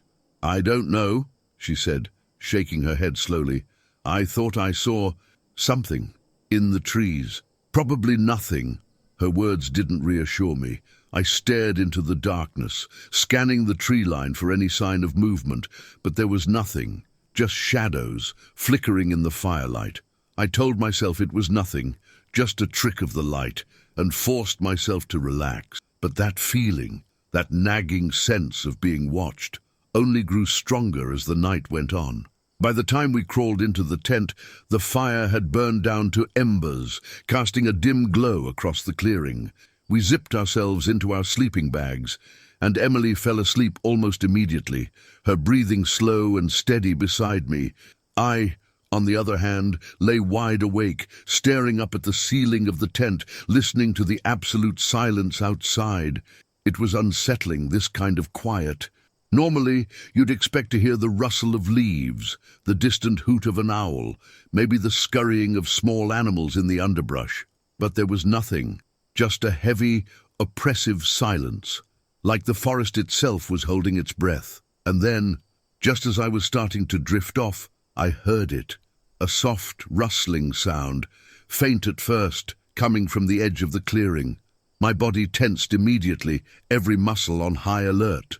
I held my breath, listening, trying to pinpoint the sound. It wasn't the wind, it wasn't an animal either, at least not one I recognized. It was too deliberate, too slow, like someone or something was moving just beyond the tree line. I reached out and gently shook Emily awake. "What is it?" she mumbled, still half asleep. "Shh," I whispered. "Do you hear that?" She listened, her eyes widening as the rustling sound grew louder, closer. It was unmistakable now. Something was moving through the trees, just outside our camp. The shadows at the edge of the clearing seemed to shift, but I couldn't make out what it was. "Maybe it's just a deer," Emily whispered, though I could hear the fear in her voice. I nodded, even though I knew it wasn't. The sound was too heavy, too deliberate. Whatever it was big. We lay there in silence, listening as the rustling stopped. For a few moments, everything was still again, and I started to think maybe it had moved on. But then I heard it, breathing, deep, slow, heavy breathing, coming from just outside the tent. I froze. My heart pounded in my chest, and I could feel Emily stiffen beside me. The breathing was low, guttural, almost like a growl, and it was right outside. I could hear it, clear as day, like whoever or whatever it was standing just inches from our tent. I grabbed the flashlight beside me, my hands shaking, and clicked it on. The beam of light cut through the darkness, illuminating the inside of the tent, but I didn't dare unzip the door. I wasn't ready to see what was out there. For what felt like an eternity, we lay there, listening to that horrible, heavy breathing. It circled the tent, slow and deliberate, like it was checking us out. I couldn't move, I couldn't speak. All I could do was lie there, clutching the flashlight, my mind racing. And then, just as suddenly as it had started, the breathing stopped. Silence. I waited, my body tense, listening for any sign that it was still out there. But there was nothing, just the eerie, oppressive silence of the woods. I slowly exhaled, trying to calm my racing heart. "Do you think it's gone?" Emily whispered, her voice trembling. "I don't know," I said quietly. "We need to get out of here. First light, we pack up and go." She nodded, and we spent the rest of the night in silence, too afraid to sleep, listening for any sign that whatever had been out there would come back. The hours dragged by, each minute feeling like an eternity. I kept the flashlight on. The beam pointed at the door of the tent, as if that small circle of light would somehow protect us. My ears were tuned to every sound, every shift in the wind, but the breathing never returned. Finally, after what felt like forever, the sky began to lighten, the faint glow of dawn filtering through the fabric of the tent. The moment the sun was up, we packed up our gear in record time. Neither of us said much as we hurried to break camp, the unease hanging over us like a dark cloud. As we were packing the last of our things, I glanced back at the spot where our tent had been. That's when I saw them. Footprints, large, human-like footprints, circling the tent. They weren't from any animal I'd ever seen. They were too big, too deep, and too deliberate, like something or someone had been walking around us, watching us all night. I felt a chill run down my spine as I stared at the prints. Emily noticed them too, her face going pale. "Let's go," she said quietly, her voice shaking. We didn't stop until we were back at the car, the safety of the road stretching out before us. I looked back at the woods one last time, a knot of dread twisting in my stomach. I don't know what was out there that night. Maybe it was some animal I've never seen, or maybe it was something else entirely. But I do know one thing. I won't be going back to that clearing. Not ever. Story 11. The wind howled like a wounded animal, driving needles of ice into my face as I stumbled through knee-deep snow. Visibility was near zero in the blizzard, and I had long since lost any sense of direction. That's when I saw it, a tall, dark figure moving through the whiteout. Little did I know, following that shape would lead us into a nightmare none of us were prepared for. My name is Emily, and I've been an avid hiker for most of my life. I've tackled some of the toughest trails across North America, from the sweltering heat of the Grand Canyon to the rugged terrain of the Rockies. But nothing in my experience could have prepared me for what happened during that ill-fated winter expedition in the Cascade Range. Our group consisted of 5 experienced hikers, myself, my best friend Jess, our guide Tom, and a couple we'd met at the trailhead, Mike and Sarah. We'd set out 3 days ago, aiming to complete a challenging week-long circuit through some of the most remote parts of the mountains. The weather forecast had been good when we started, but in these high altitudes, conditions can change in the blink of an eye. The storm hit us on the afternoon of the 3rd day.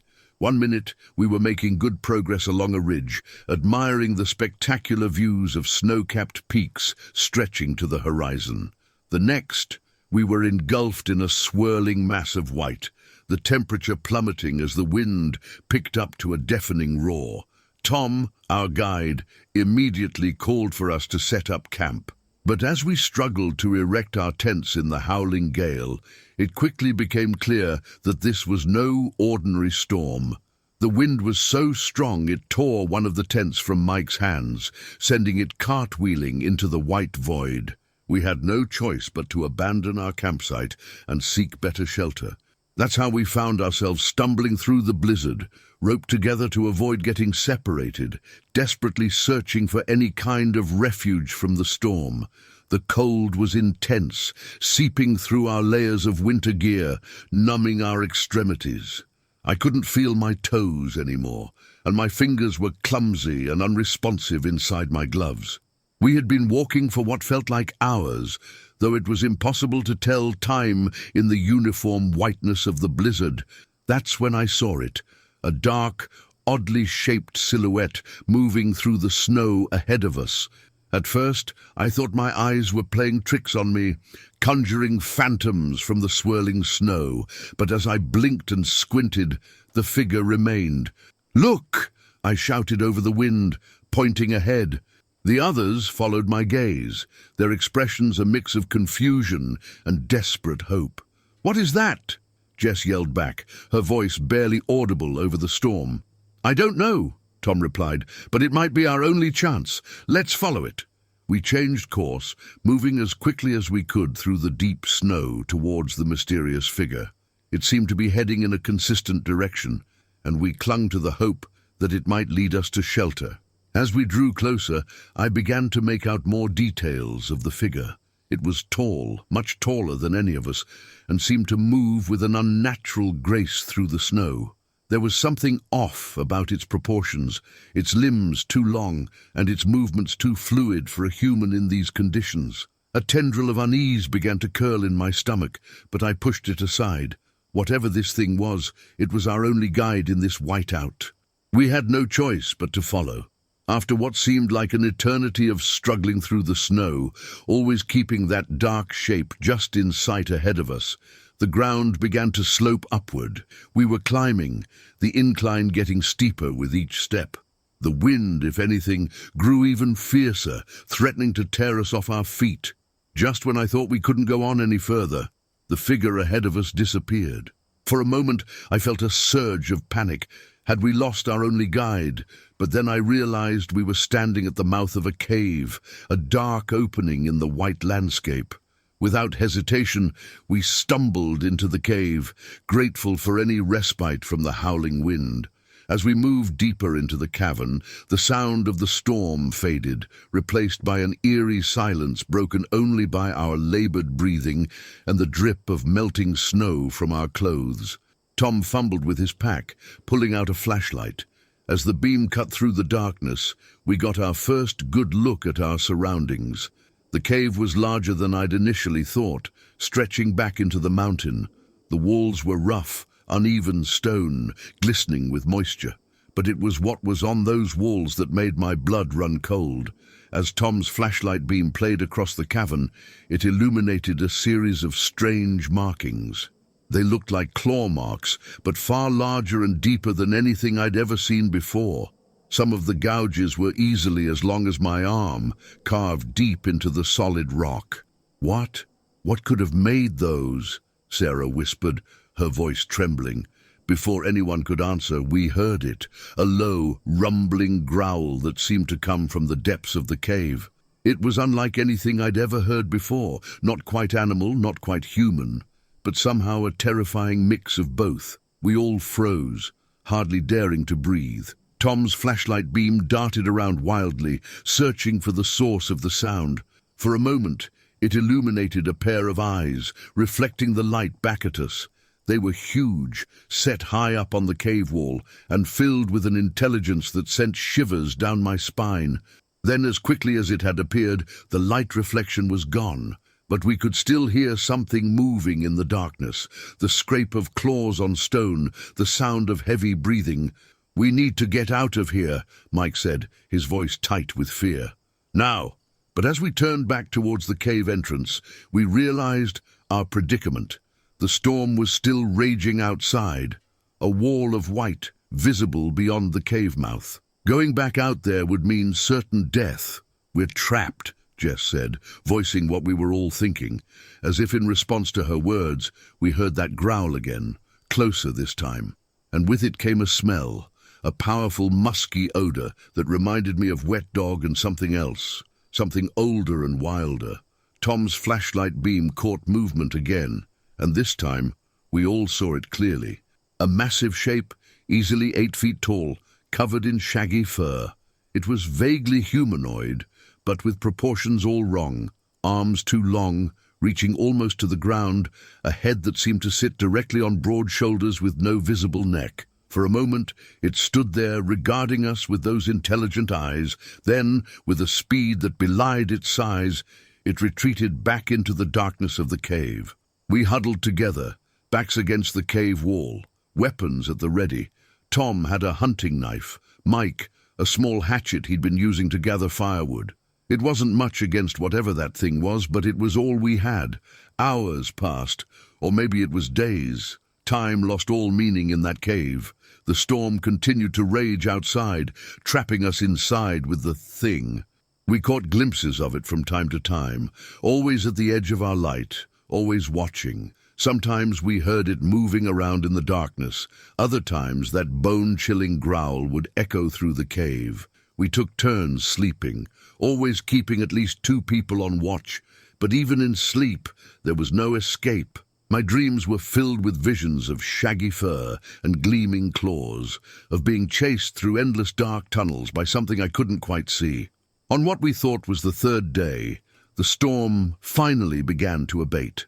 As soon as it was safe to leave, we packed up our gear and prepared to make our escape. But as we approached the cave entrance, we heard that now familiar growl behind us. We turned as one to see the creature standing there, blocking our path deeper into the cave. For a long moment, we stared at each other, human and something else. Then slowly, deliberately, it stepped aside, clearing the way to the exit. We didn't need to be told twice. We scrambled out of the cave and down the mountain, not stopping until we reached the ranger station miles below. When we told our story, the rangers exchanged knowing looks. They didn't say much, but I got the impression this wasn't the first time they'd heard a tale like ours. In the years since that expedition, I've done a lot of research. I've read about Bigfoot sightings, about Wendigos and other creatures of Native American legend. I don't know what we encountered in that cave, but I do know this. There are things out there in the wilderness that defy explanation, things that have existed long before us and will likely exist long after we're gone. I still hike, still love the mountains, but now, when I'm out on the trails and the wind begins to pick up, or when I see a dark shape moving through the trees in my peripheral vision, I remember that cave. I remember those eyes, that growl, and I remember that in the deepest, wildest parts of the world, we are not the apex predator. We are prey. Story 12. The night was supposed to be quiet. That's what we'd been promised when we hiked in. Peace, stillness, a break from the constant noise of the world. But standing there in the middle of the trail, with the moon barely breaking through the thick canopy above, I felt anything but calm. It was the ass whistle.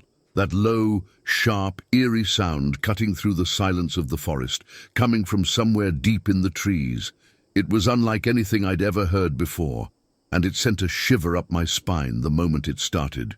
"Did you hear that?" I asked, my voice barely above a whisper. Jake, my hiking buddy, stopped and turned his head slightly, listening.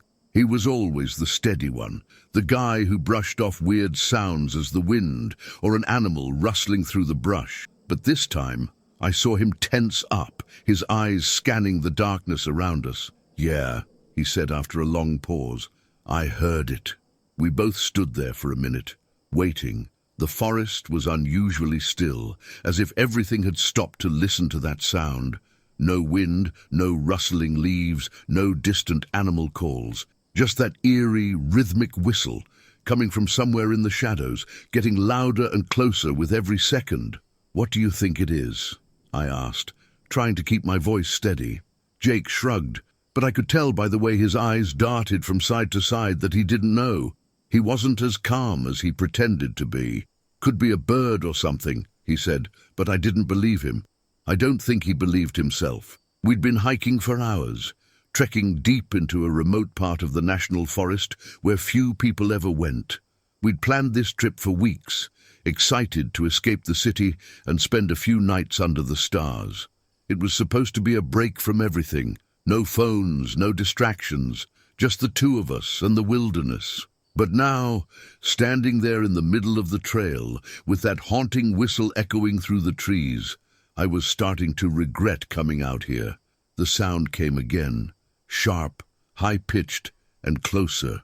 It almost sounded like a person whistling, but there was something off about it, something unnatural.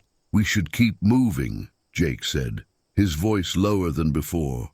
"We've got to get to camp before it gets any darker." I nodded, but my feet felt heavy as we started walking again.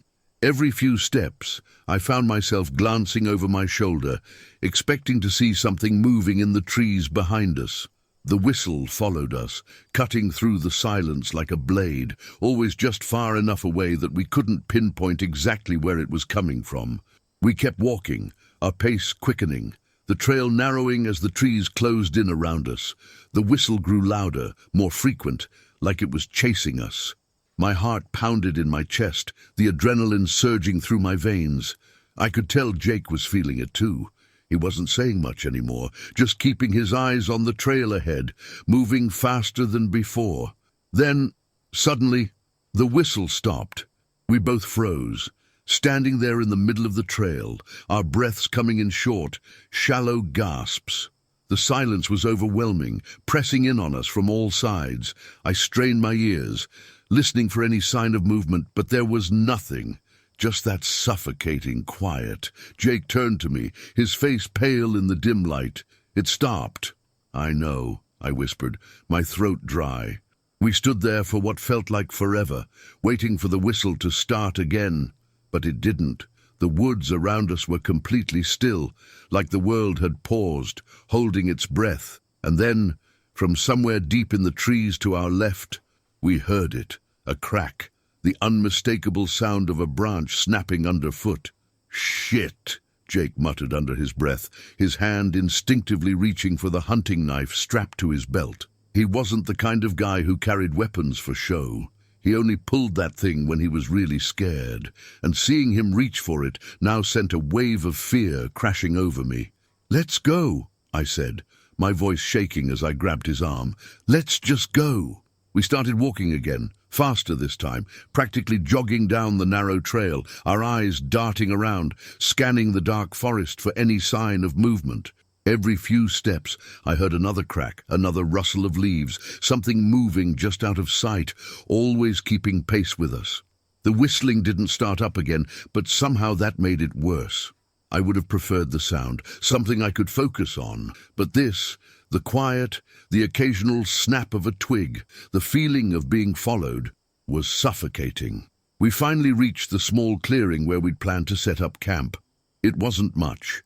Just a flat patch of earth surrounded by towering trees, with enough space for our 2 tents and a fire pit. The darkness was settling in fast now, the sky overhead turning a deep navy blue as the last of the sunlight disappeared behind the mountains. Without saying a word, we both got to work, setting up our tents as quickly as we could, our hands shaking slightly as we fumbled with the gear. I kept glancing over my shoulder, half expecting to see something emerge from the trees, but the clearing stayed empty, the woods beyond eerily quiet. When the tents were up, we lit a fire. The crackling flames did little to ease the tension between us. Jake sat on a log, staring into the fire, his knife still clutched in his hand. I sat across from him, feeling the weight of the silence pressing down on us. "What the hell do you think that was?" I asked, my voice barely above a whisper. Jake didn't look up from the fire. "I don't know, but we're not alone out here." We ate dinner in silence, the fire casting flickering shadows across the clearing. The tension was thick, palpable, and neither of us could relax. Every now and then, I would hear a soft rustling in the trees or the distant snap of a branch, but I tried to convince myself it was just the wind or some animal moving through the underbrush. It wasn't until we were sitting there, finishing up our food, that it happened again. The whistle, low and slow, coming from the trees just beyond the edge of the clearing. Jake stood up immediately, his eyes wide, scanning the darkness. "Get the flashlight," he said, his voice tight. I scrambled for it, my hands shaking as I clicked it on. The beam of light cut through the darkness, illuminating the trees at the edge of the clearing. For a second, I thought I saw something. A shape, tall and thin, standing between the trees, but then it was gone, swallowed by the shadows.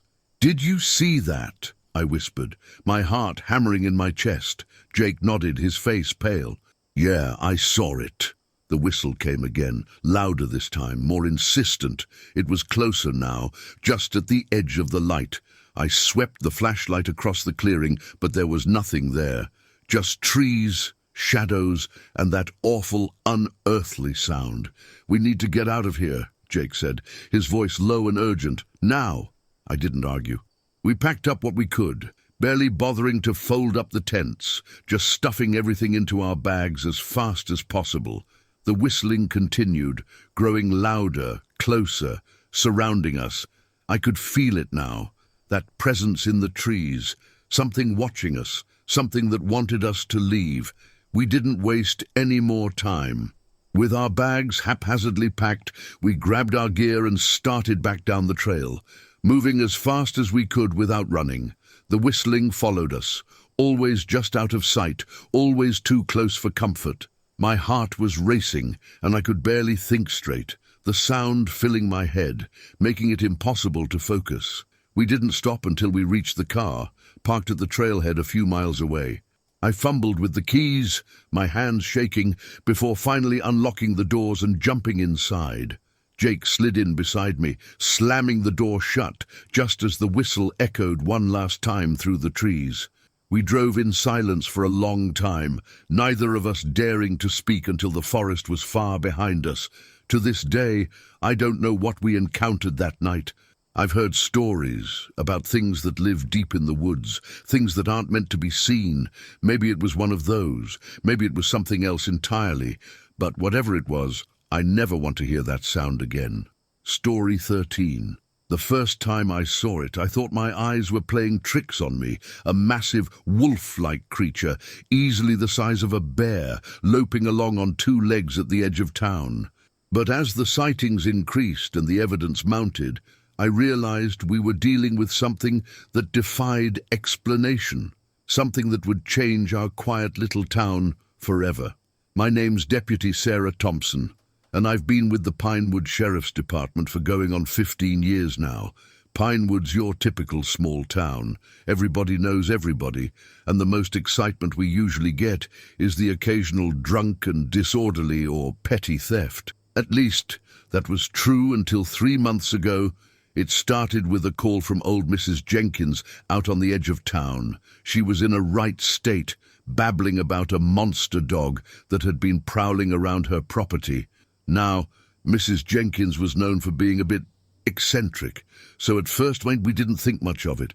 I drove out to her place, expecting to find maybe a stray dog or a coyote. What I found instead were tracks unlike anything I'd ever seen before. They were canine in shape, but massive, easily twice the size of a large wolf print. And there was something odd about the gait, something almost human-like in the spacing and orientation of the prints. I took some photos and measurements, trying to convince myself there must be a rational explanation. Maybe it was a large wolf with some kind of deformity, but deep down I knew that didn't fit. These tracks were too strange, too deliberate. Over the next few weeks, the calls started coming in more frequently, more sightings of the creature, always at night, always at the edges of town.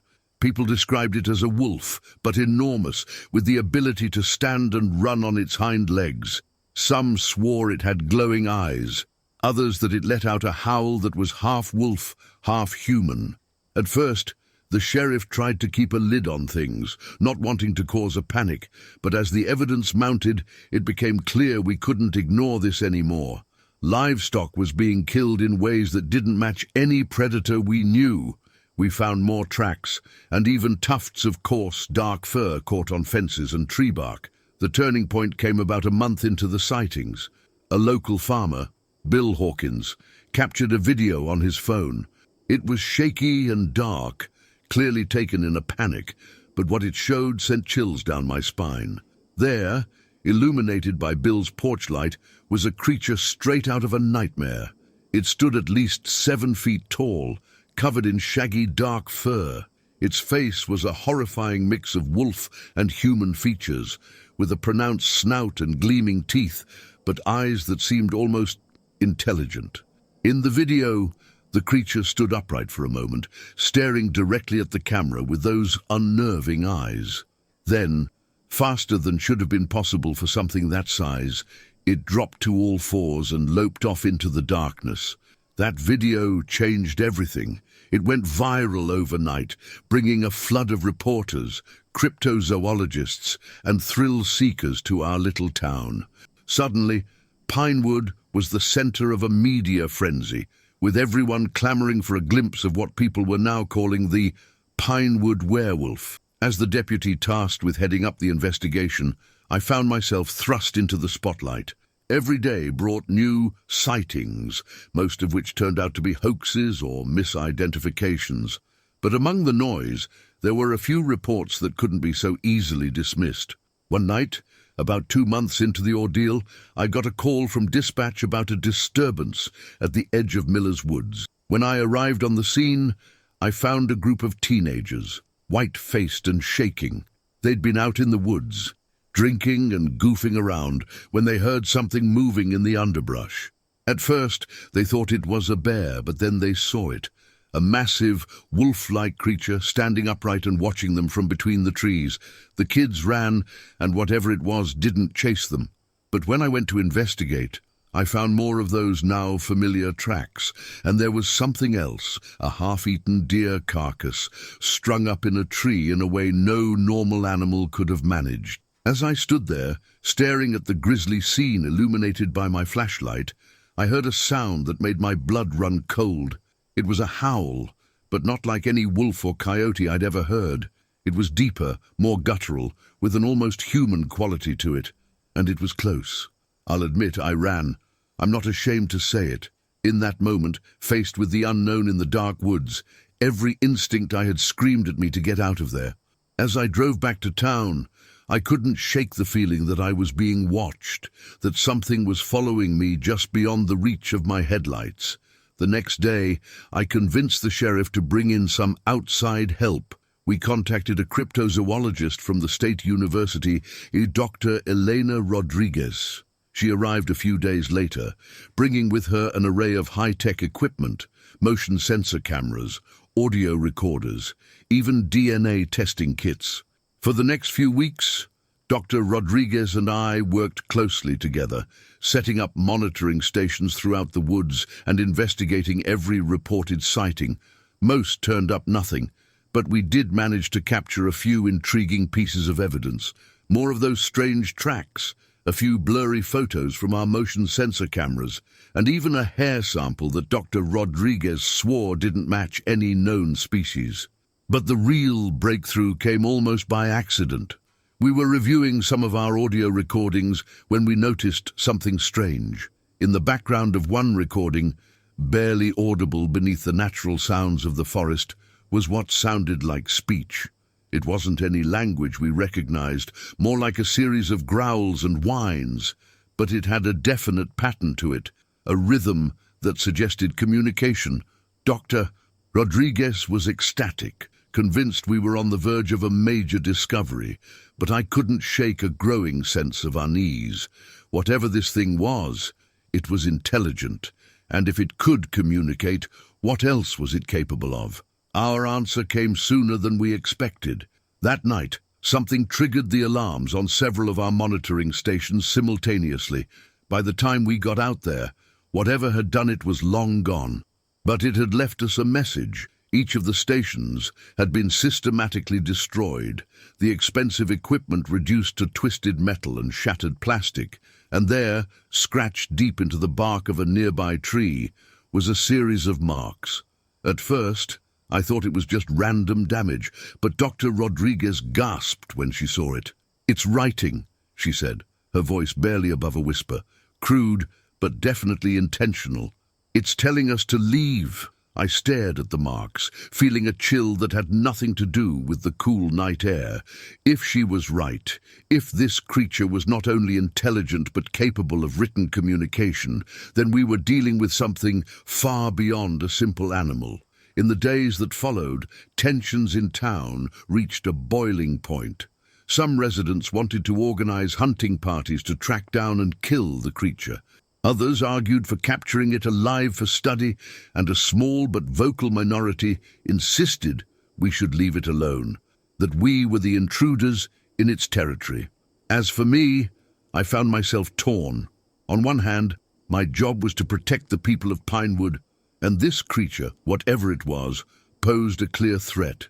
But on the other hand, if it was as intelligent as the evidence suggested, didn't it have rights too? In the end, the decision was taken out of our hands. One night, about 3 months after the first sighting, every dog in town started howling at once.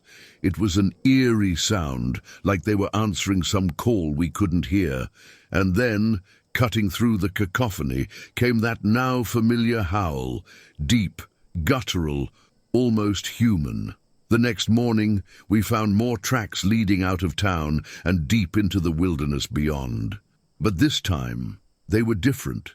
The stride was longer, more purposeful, and they were joined by several smaller sets of prints. It was leaving, and it wasn't alone. We never saw the Pinewood werewolf again after that night. The sightings stopped, the livestock attacks ceased. Life in town gradually returned to normal, though things were never quite the same. We all knew now that there were things out there beyond our understanding, things that blurred the line between man and beast. As for me, I still find myself looking over my shoulder sometimes when I'm out on patrol at night, and every now and then, when the moon is full and the wind is just right, I swear I can hear a distant howl echoing through the trees. It's a reminder that there are still mysteries in this world, still frontiers of the unknown right in our own backyards, and sometimes, just sometimes, those mysteries are best left unsolved. Story 14. There's something about the forest at night that strips away all your illusions of control. The darkness swallows everything, your sense of direction, your sense of time, and, if you let it, your sense of reason. I'd always prided myself on being calm under pressure. I'd been a park ranger for 6 years, and the woods were as familiar to me as my own backyard. But that night shook me to my core. It started like any other shift. I was on patrol in the northern sector of the park, where the trails are less traveled and the forest grows thick and wild. The air was cool, and the evening had settled into that quiet stillness I usually found comforting. The sun had set about an hour ago, but I still had another round to make before heading back to the station. I wasn't worried about anything. I'd been doing these late patrols for years, walking the trails alone in the dark without a second thought. The beam of my flashlight cut through the trees, illuminating the path ahead, and my boots crunched steadily on the dirt beneath me. The night was calm, nothing out of the ordinary. And then I saw them, 2 glowing eyes, reflecting in the light of my flashlight. At first I thought it was a deer. They're common enough in the park, and I was used to catching glimpses of their eyes in the darkness. But these eyes didn't move. They just stared at me, unblinking from the edge of the trail. I stopped, my flashlight pointed straight at the eyes, and that's when I realized something was off. The eyes were too high up to belong to a deer. They were at least 6 or 7 feet above the ground, staring at me from between the trees. I stood frozen, my heart pounding in my chest as I tried to make sense of what I was seeing. The beam of my flashlight wavered slightly, my hand trembling as I struggled to control my breathing. The eyes didn't blink. They didn't move. They just watched me, glowing faintly in the light. "Hello?" I called out, my voice sounding far too small in the vast silence of the forest. There was no response, no movement, just the eyes, fixed on me like a predator sizing up its prey. For a long moment, I couldn't move. My mind raced, trying to rationalize what I was seeing. Maybe it was some kind of animal I hadn't encountered before. Maybe it was an owl, perched high on a branch, watching me from the shadows. But deep down, I knew that wasn't right. I could feel it in my gut. Suddenly, the eyes disappeared. 1 second they were there, and the next, they were gone, swallowed by the darkness. I stood there for a moment, my flashlight flicking back and forth between the trees, searching for any sign of movement, but there was nothing. Just the quiet hum of the forest and the soft rustling of leaves in the breeze. I should have turned back. Every instinct in my body was telling me to turn around and head back to the station. But instead, I kept walking, pushing forward on the trail, trying to shake the uneasy feeling creeping up my spine. The trail twisted and turned through the trees, and as I walked, I couldn't shake the feeling that I was being watched. Every time I glanced over my shoulder, I half expected to see something moving in the shadows, but the path behind me remained empty.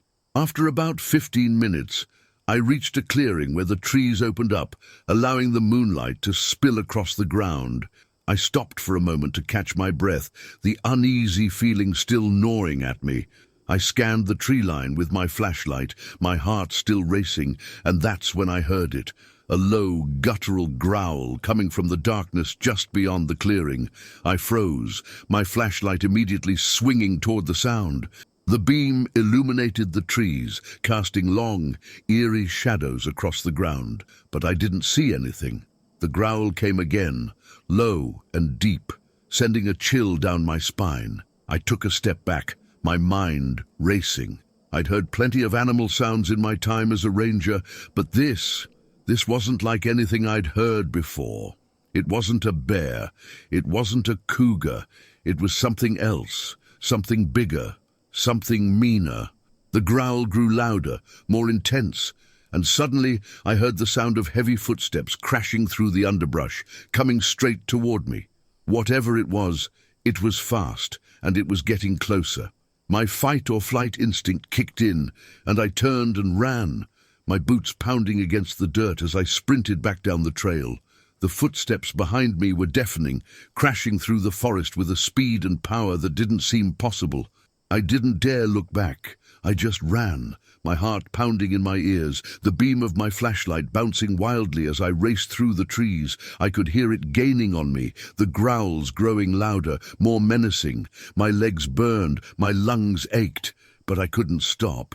I pushed myself harder, faster, desperate to put distance between me and whatever was chasing me. Suddenly, the footsteps stopped. I skidded to a halt, nearly losing my balance as I stumbled to a stop in the middle of the trail.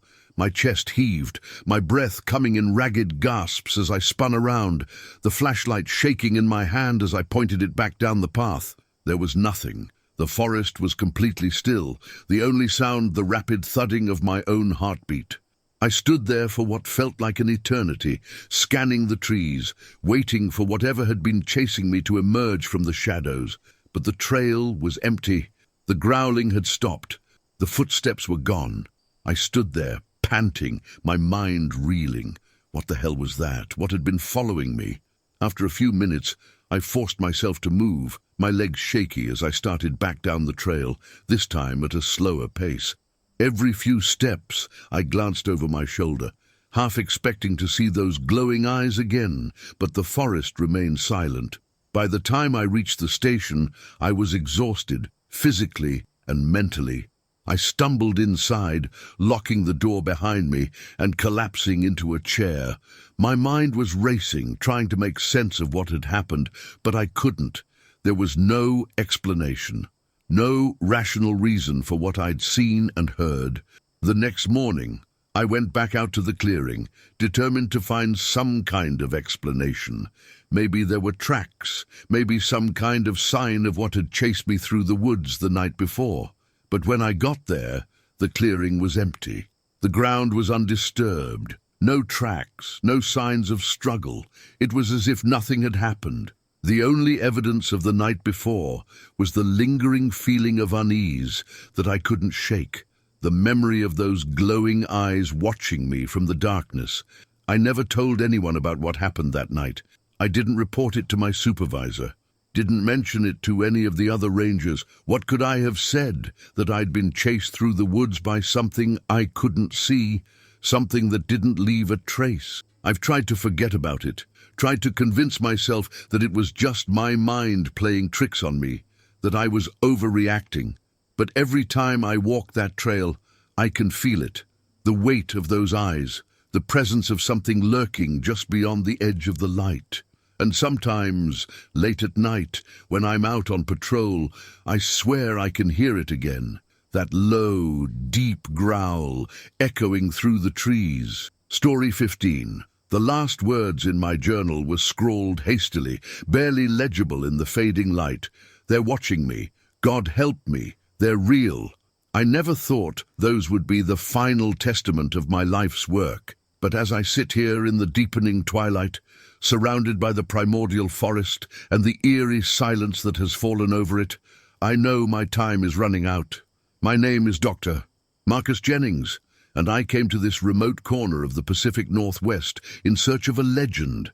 For years, I'd been fascinated by the persistent rumors of an unknown primate species lurking in the dense forests of this region.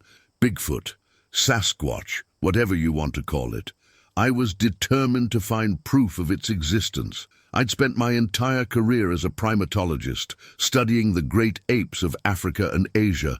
I'd seen firsthand how creatures once thought to be myths, like the mountain gorilla, turned out to be very real. So when reports of a large, bipedal ape-like creature in North America kept surfacing, I couldn't ignore them.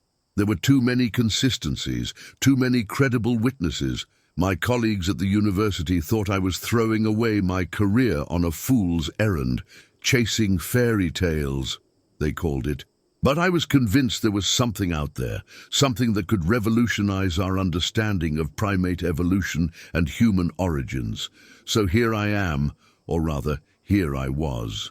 3 months ago, I set out into this vast wilderness, armed with cameras, audio equipment, and an unshakable determination to find the truth. For weeks, I found nothing but tantalizing hints, unusual tracks, strange vocalizations in the night, the occasional glimpse of something large moving through the underbrush.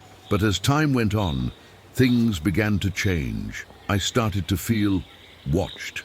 It was subtle at first, just a prickling sensation on the back of my neck when I was setting up camp or checking my trail cameras. But it grew stronger, more persistent. I'd wake up in the middle of the night, certain that something was just outside my tent, watching, waiting. Then I started finding things. My equipment would be moved or tampered with, but in ways that seemed deliberate, almost curious.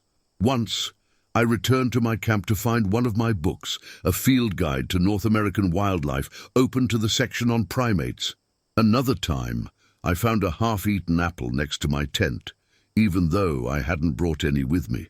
About a month into my expedition, I made my first big discovery. I was hiking along a ridge when I came across a series of structures in the trees. They were like nests, but far more complex than anything I'd seen before. Branches were woven together with incredible precision, creating shelters that could easily support the weight of a large primate. I was ecstatic. This was the kind of physical evidence I'd been hoping for. I spent hours photographing and measuring the structures, noting their location and construction. But as I worked, that feeling of being watched intensified. I could hear movement in the forest around me, branches snapping, leaves rustling. Yet every time I looked up, there was nothing to see. That night, As I sat in my tent reviewing my notes and photos, I heard it. A vocalization unlike anything I'd ever encountered. It started low, almost subsonic, building to a crescendo that was part howl, part scream. It was close, too close, and it froze me in place. As the sound faded, I heard something large moving around my camp, circling my tent. I didn't sleep at all that night. The next few weeks were a blur of discovery and mounting dread. I found more nests, more tracks. I captured audio recordings of those strange vocalizations and even managed to get a few blurry photos of a large, dark shape moving through the trees. But with each piece of evidence I gathered, the sense of being stalked grew stronger. I began to notice patterns in the forest that I hadn't seen before. Broken branches arranged in what seemed like deliberate patterns. Rocks stacked in ways that couldn't be natural. And always, that feeling of eyes on me. About 2 months in, I had my first clear sighting.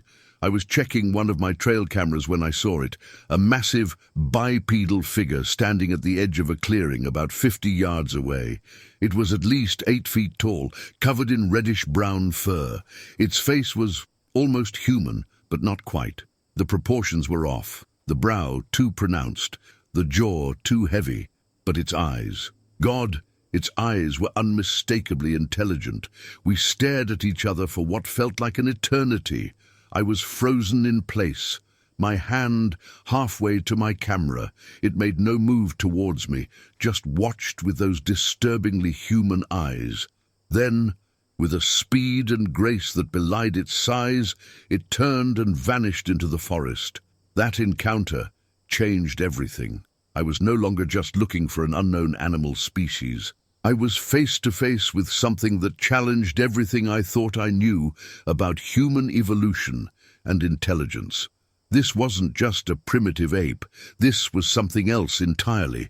I threw myself into my research with renewed vigor, pushing deeper into the wilderness. I found more evidence, hair samples, footprints, even what looked like crude tools. But as my discoveries mounted, so did my unease. The feeling of being watched was constant now, and I began to suspect that I wasn't the one doing the studying anymore. Things started disappearing from my camp. Food, tools, my field journals. I'd wake up to find my equipment rearranged, or my tent moved several feet from where I'd set it up. Once, I found a perfect line of my own footprints leading away from my camp, even though I knew I hadn't gone that way. It was about a week ago that I realized the true scope of what I was dealing with. I was reviewing my audio recordings when I noticed something strange. In the background of several recordings, barely audible beneath the forest sounds, was what sounded like language, not grunts or calls, but actual speech, a complex series of vocalizations with clear patterns and repetitions. I was stunned. If these creatures had language, it meant they had culture, society, possibly even technology that we couldn't comprehend. The implications were staggering, but as I sat there, listening to those ghostly voices, a chill ran down my spine, because I realized that if they could speak, they could think, and if they could think, they could plan. That's when I knew I had to leave. Whatever I had stumbled upon, it was clear that they, whoever or whatever they were, didn't want to be discovered. The signs had been there all along, but in my scientific zeal, I had ignored them. I packed up my camp that night, intending to hike out at first light. But when I woke up, I found myself in a different clearing, my tent surrounded by a perfect circle of those strange rock stacks I'd seen before. My compass was spinning wildly, unable to find north, and none of the landmarks I'd carefully mapped out over the past months were visible. That was 3 days ago. Since then, I've been wandering in circles, unable to find my way out of this forest. My food is almost gone, and my water ran out yesterday. The feeling of being watched is constant now, and at night I can hear them moving around my camp, their strange language echoing through the trees. I know now that I was never the hunter here. I was always the prey, allowed to go about my research only as long as it amused them. They could have stopped me at any time, but they chose to watch, to study, to learn about me just as I was trying to learn about them. As the sun sets on what I fear may be my last day, I can't help but laugh at the irony. I came here to discover a new species, to make my mark on the scientific world. Instead, I become the subject of someone else's study. In seeking to observe, I became the observed. I can hear them moving closer now, their voices growing louder. I'm not afraid, not anymore. In a way, I've achieved what I set out to do. I've proven that there are still mysteries in this world, still unknowns lurking in the dark corners of our maps. I only hope that someday someone will find this journal and understand what I've discovered here. To whoever reads this, they are real, they are intelligent, and they are watching us, always watching. We are not alone in these woods, and we never were. Remember that the next time you hear a strange sound in the forest or feel eyes upon you in the wilderness, we are not the apex predators we thought we were. We are simply another subject in a grand experiment run by minds far older and far wiser than our own. The eyes are getting closer now, gleaming in the darkness. It's time. Whatever happens next, I face it knowing that I have seen wonders that few humans have ever witnessed. And in the end, isn't that what every explorer dreams of? Story 16. The surface of the lake erupted in a violent splash, and for a split second I saw it, a massive, dark shape silhouetted against the moonlight. It was unlike anything I'd ever seen, neither fish nor mammal, but something else. In that moment, I realized the legends of Lake Obscura weren't just stories. They were warnings. My name's Jack Harper, and until 3 weeks ago, I was just another fishing guide on Lake Obscura. It's a beautiful place, nestled deep in the mountains, surrounded by dense forests and jagged peaks. The lake itself is a marvel, so deep that parts of it have never been properly mapped. It's always been a place of mystery, with local legends speaking of strange creatures lurking in its depths. I never put much stock in those stories. 20 years I'd been taking tourists out on these waters, and the strangest thing I'd ever seen was a drunk frat boy trying to water ski at 3 a.m. But all that changed on a quiet Tuesday night in late September. I was out on the lake, running a night fishing charter for a group of out-of-towners. It was a calm night, the water like glass, reflecting the stars and the waning moon. We'd been out for a couple of hours with barely a nibble, and I was starting to think about calling it a night when one of the guys got a bite. This wasn't your average tug on the line. The rod bent almost double, the reel screaming as something big took off with the bait. The guy holding the rod, Mike, I think his name was nearly pulled overboard. I killed the engine and moved to help him, thinking he'd hooked into one of the lake's monster trout. But as the fight went on, I realized this was something different. Whatever was on the other end of that line was strong, stronger than any fish I'd ever encountered in these waters. It pulled us for nearly a mile, the boat cutting through the calm surface of the lake like a knife. Suddenly, the line went slack. Mike started reeling in, thinking the fish had gotten away. But then, about 20 feet from the boat, the water exploded. That's when I saw it, just for a second, illuminated by the moonlight. A massive, serpentine shape, easily 20 feet long. It wasn't a fish, wasn't a mammal. Its skin gleamed wetly, almost metallic, and its head was all wrong. Too big, with features that seemed almost human.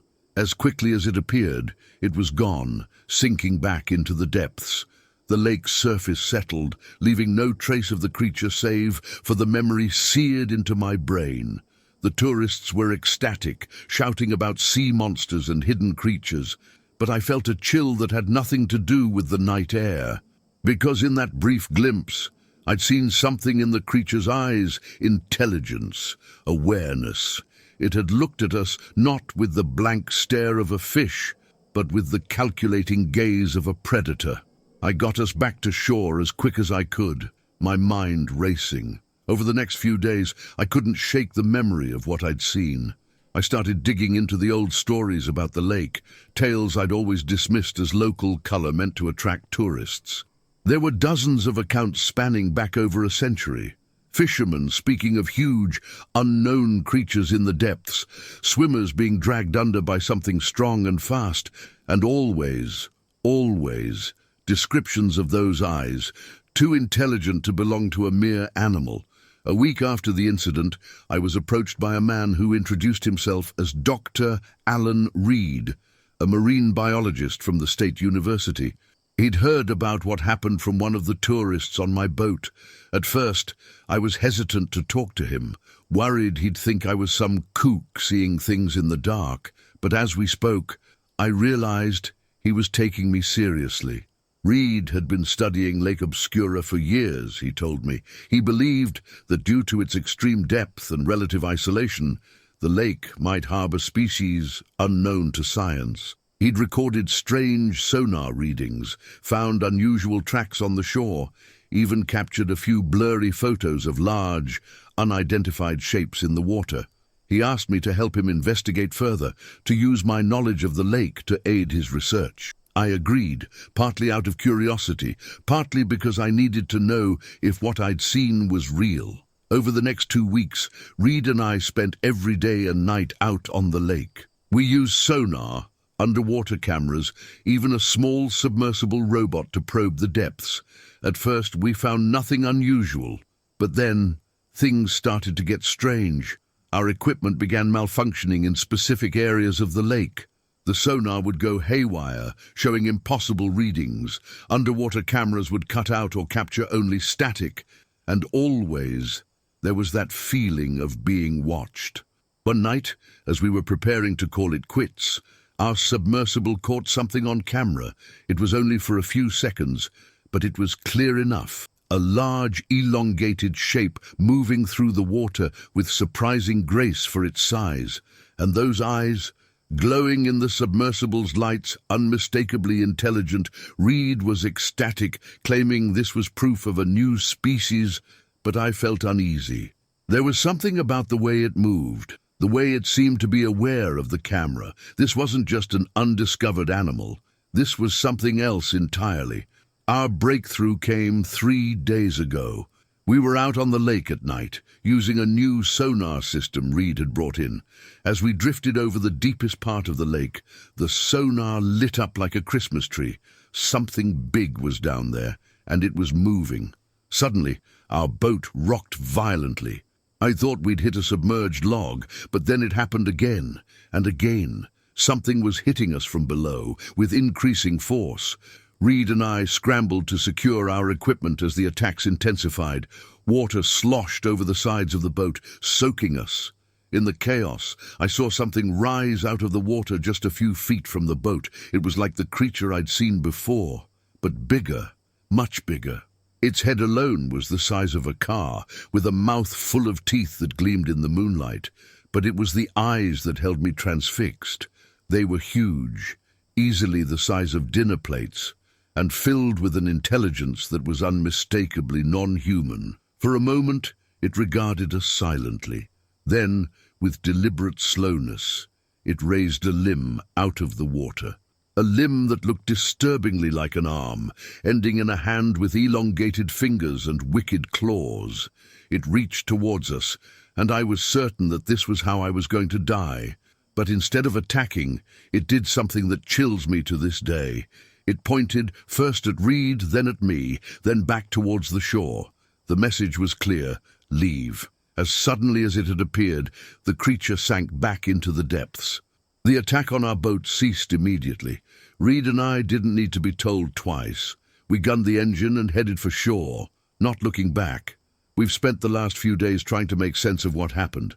Reed wants to go public with our findings, to announce the discovery of a new, intelligent species. But I'm not so sure. What we encountered out there wasn't just an animal. It was something that could think, that could reason. And it had clearly been allowing us to study it right up until the moment it decided it had had enough. I find myself wondering how long these creatures have been in the lake. Centuries, millennia, and what else might be down there in those unmapped depths. I used to think I knew Lake Obscura, but now I realize the lake has been keeping secrets far darker and deeper than I ever imagined. As I sit here writing this account, I can see the lake from my window. Its surface is calm, serene, betraying nothing of the mysteries that lie beneath. But I know now that those waters are not empty. They're watching, waiting, and I can't shake the feeling that our encounter was just the beginning. I don't know what the future holds for Lake Obscura or for those of us who call its shores home. But I do know this: the next time you're near a large body of water and you feel that prickle on the back of your neck like you're being watched, pay attention, because you never know what might be looking back at you from beneath the surface. Story 17. The night air was thick with an eerie stillness as I made my way through the dense forest. Little did I know that this routine patrol would lead me face to face with something that would challenge everything I thought I knew about the wilderness I called home. My name's Mike, and I've been a forest ranger for the past 15 years. I've seen my fair share of strange occurrences in these woods, but nothing could have prepared me for what happened on that fateful night in late October. It started like any other night shift. I grabbed my gear, checked my radio, and headed out into the vast expanse of pine and oak that stretched as far as the eye could see.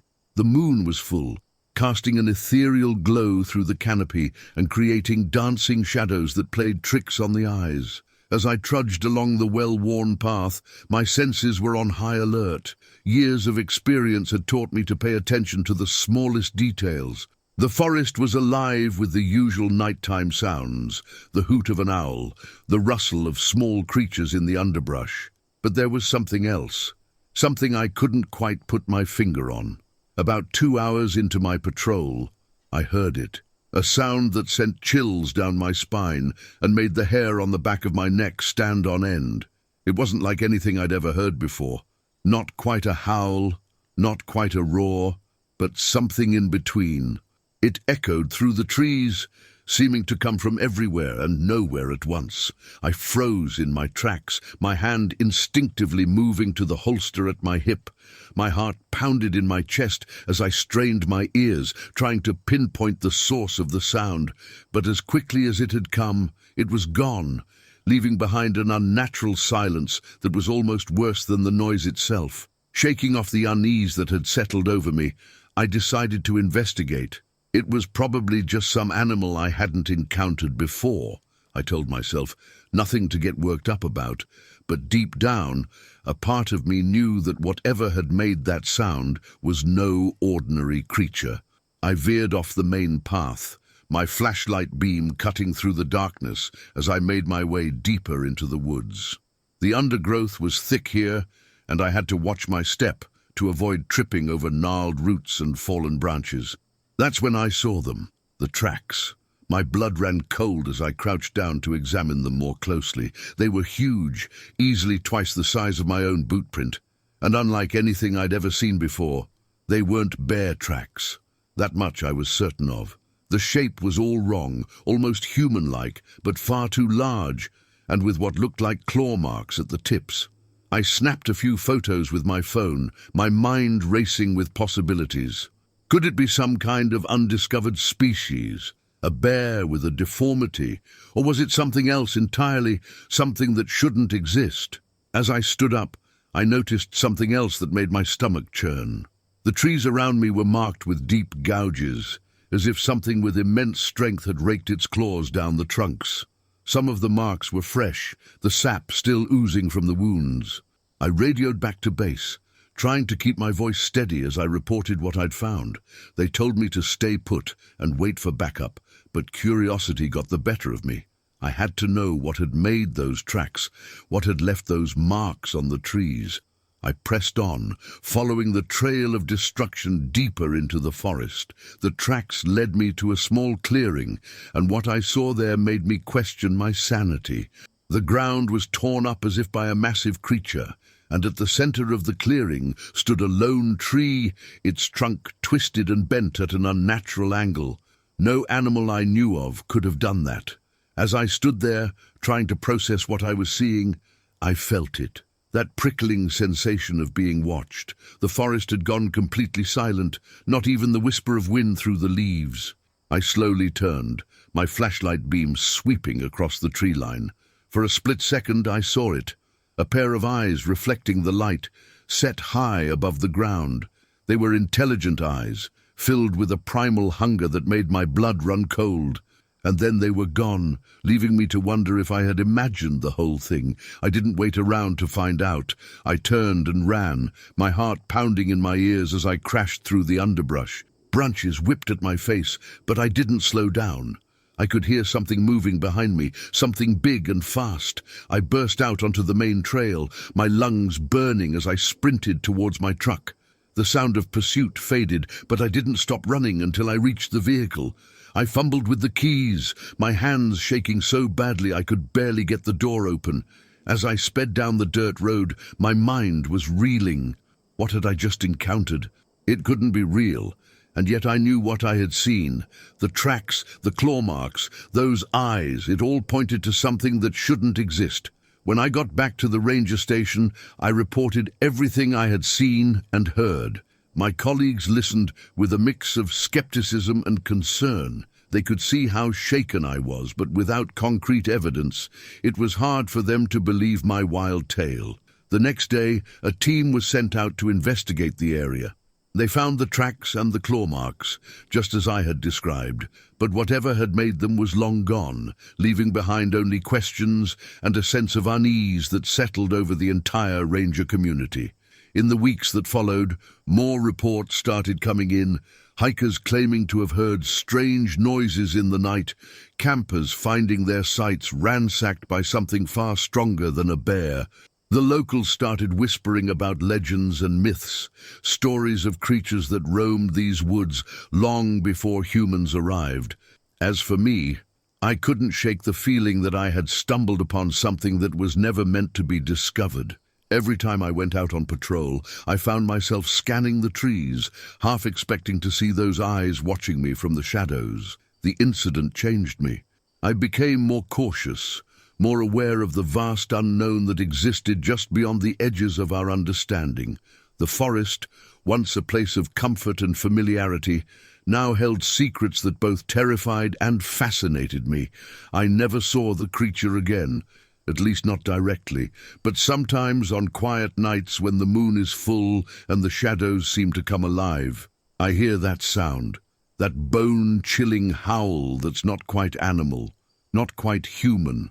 And I know, deep in my bones, that something is out there, something that defies explanation. Some of my colleagues think I'm crazy, that the stress of the job finally got to me. Others believe me but prefer not to talk about it, as if speaking of the incident might somehow summon the creature. But I know what I saw, what I heard, what I felt that night. There are things in this world that we can't explain, things that lurk just beyond the reach of our flashlights and the edges of our maps. My encounter in the forest taught me that the line between myth and reality is far blurrier than we'd like to believe. As I sit here writing this account, I can't help but wonder what else is out there, hiding in the vast wilderness. What other secrets do these ancient forests hold? And most chilling of all, what happens when those secrets decide to reveal themselves? One thing's for certain, I'll never look at the forest the same way again. Every creaking branch, every rustling leaf, every shadow that seems to move of its own accord now holds the possibility of something other. And as much as it terrifies me, a part of me hopes that someday I'll have the chance to unravel the mystery of what I encountered that night. Until then, I'll keep patrolling these woods, flashlight in hand and senses on high alert, because someone has to be there to protect the unwary from the things that lurk in the darkness. Someone has to stand guard at the boundary between the known and the unknown, and for better or worse, that someone is me. Story 18. The howl that pierced the night wasn't like anything we'd ever heard before. It was primal, ancient, and sent a chill through our bodies that had nothing to do with the crisp mountain air. That's when we knew our camping trip had taken a turn into territory we weren't prepared for. My name's Sarah, and I've been an avid camper for most of my life. I thought I'd seen it all: bears, mountain lions, even the occasional moose. But nothing could have prepared me for what my friends and I encountered in the remote wilderness of the Pacific Northwest. It was supposed to be a fun weekend getaway, Just me, my best friend Lisa, and her boyfriend Tom. We'd planned this trip for months, eager to escape the hustle and bustle of city life and reconnect with nature. The first day had gone perfectly. We'd hiked to a secluded spot deep in the forest, set up camp near a babbling brook, and spent the evening roasting marshmallows and sharing stories around the campfire. As night fell, we retired to our tents, the sound of the creek and the gentle rustle of leaves lulling us to sleep. I don't know what time it was when I first heard it. The sound jolted me awake, my heart racing as I lay in my sleeping bag, straining my ears. At first, I thought I must have been dreaming. It was unlike any animal call I'd ever heard, a long, mournful howl that seemed to reverberate through the very earth. It was followed by another, then another, as if whatever was making the sound was calling to others of its kind. I fumbled for my flashlight, my hands shaking as I unzipped my tent. Outside, I could see Lisa and Tom emerging from their tent as well, their faces pale in the moonlight. "Did you guys hear that?" Lisa whispered, her voice trembling. Tom nodded, his eyes scanning the tree line. "What the hell was it?" I shook my head, at a loss for words. We huddled together, listening intently. The forest had gone eerily quiet, as if every creature was holding its breath. Then we heard it again, closer this time. The howl sent shivers down my spine, and I could feel goosebumps rising on my arms. It sounded almost human, but distorted, as if coming from something much larger and more powerful than any person. "Maybe we should pack up and leave," Lisa suggested, her voice barely above a whisper. But Tom shook his head. "It's the middle of the night. We don't know what's out there. We're safer staying put until morning." Reluctantly, we agreed. We built up the fire, hoping the light and smoke would keep whatever was out there at bay. None of us slept that night. We sat huddled around the fire, jumping at every snapping twig and rustling leaf. As the first light of dawn began to filter through the trees, we breathed a collective sigh of relief. We'd made it through the night, but our ordeal wasn't over. As we began to pack up camp, I noticed something odd. Our cooler, which we'd left on the picnic table, was on the ground, its contents strewn about. At first, I thought maybe a raccoon or a bear had gotten into it, but as I got closer, I realized the heavy-duty plastic was crushed and twisted, as if something with immense strength had mangled it. "Guys," I called out, my voice shaky, "you need to see this." Tom and Lisa came over, their eyes widening as they took in the scene. That's when we noticed the footprints. They were huge, easily twice the size of a human foot, with what looked like claw marks at the tips of the toes. They led from the edge of our campsite to the cooler, then back into the dense underbrush. "What could have done this?" Lisa asked, her voice barely above a whisper. Tom crouched down to examine the prints more closely. "I don't know," he said, shaking his head. "But whatever it was big. And it was here, in our camp, while we were sitting right there." The realization sent a chill through me.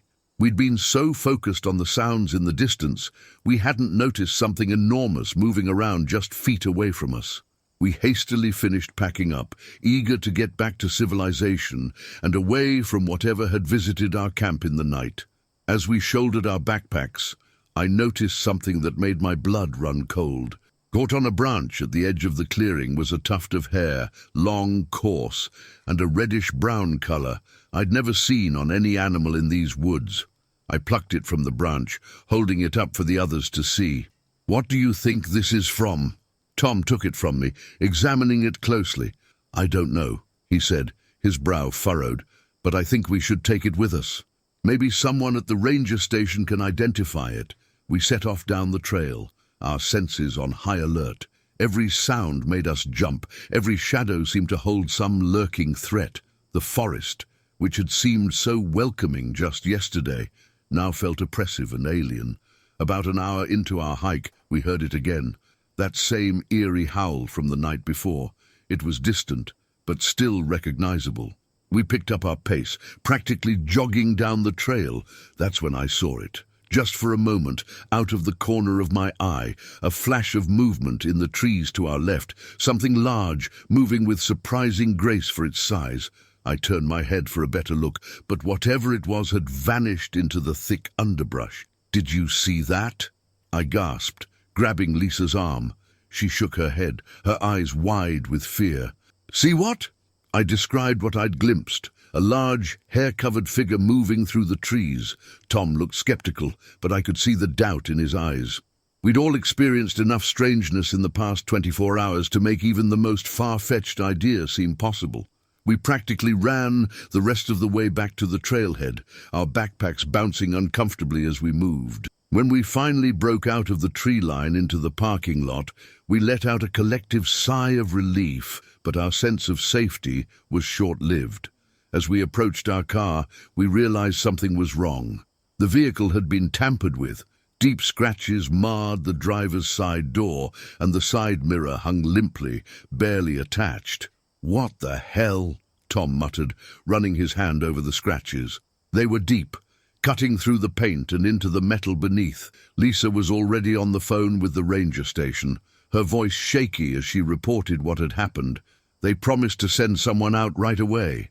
As we waited, we unpacked the tuft of hair we'd found.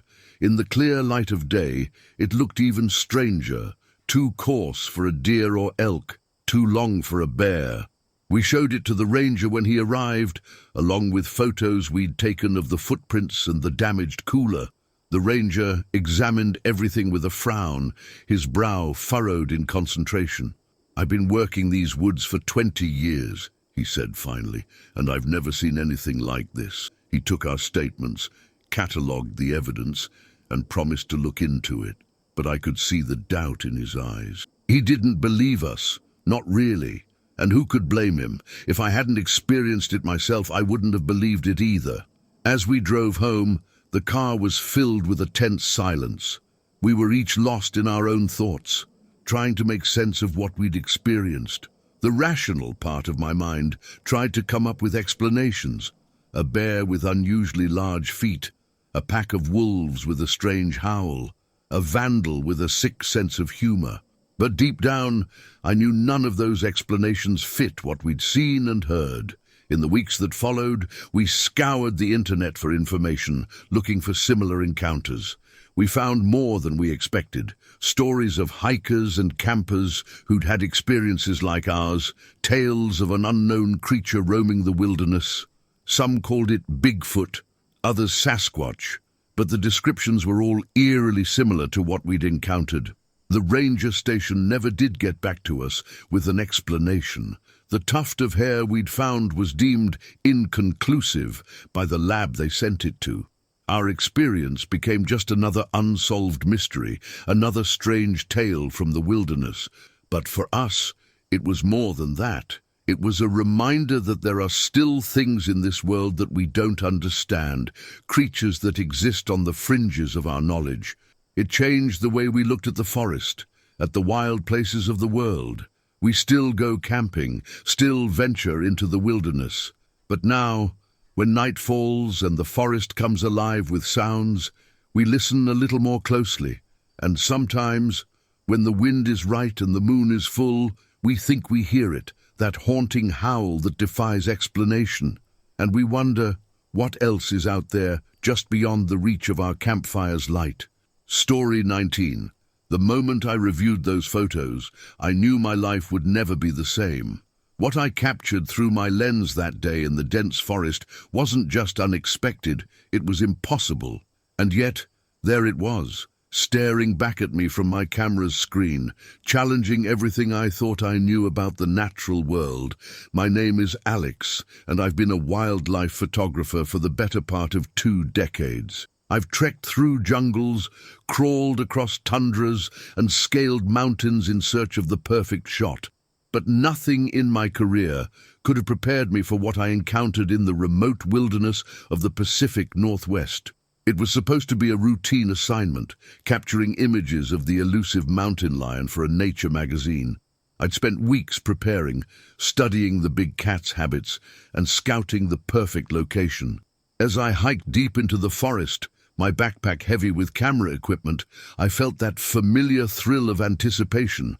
Little did I know, I was about to photograph something far more extraordinary than a mountain lion. I set up my blind near a deer trail, knowing that predators often stalked these paths. The forest was alive with the sounds of birds and small creatures, a symphony of nature that I'd grown to love over the years. As the sun began to set, casting long shadows through the trees, I settled in for a long night of waiting. Hours passed, and the forest grew quiet. The only sound was the gentle rustle of leaves in the breeze and the occasional hoot of an owl. My eyes strained in the darkness, searching for any sign of movement. That's when I saw it, a flash of something large moving between the trees. My heart raced as I raised my camera, finger poised on the shutter button. Whatever it was big, much bigger than the mountain lion I'd been expecting. Through my viewfinder, I caught glimpses of a massive, hair-covered form moving with surprising agility through the underbrush. I started snapping photos rapidly, the sound of the shutter seeming impossibly loud in the quiet forest. The creature paused for a moment, and I held my breath. It turned, and for a split second, I saw its face through my lens. What I saw sent a chill down my spine. It wasn't a bear, wasn't any animal I recognized. The face was almost human-like, but with features that were decidedly not human. Before I could process what I was seeing, the creature vanished into the darkness, leaving me alone with my racing thoughts and a memory card full of impossible images. With shaking hands, I packed up my equipment and made my way back to my campsite. Sleep was out of the question. I spent the rest of the night huddled in my tent, jumping at every sound, convinced that at any moment the creature would return. As soon as the first light of dawn broke through the trees, I broke camp and headed back to civilization. The hike back was a blur of paranoia and excitement.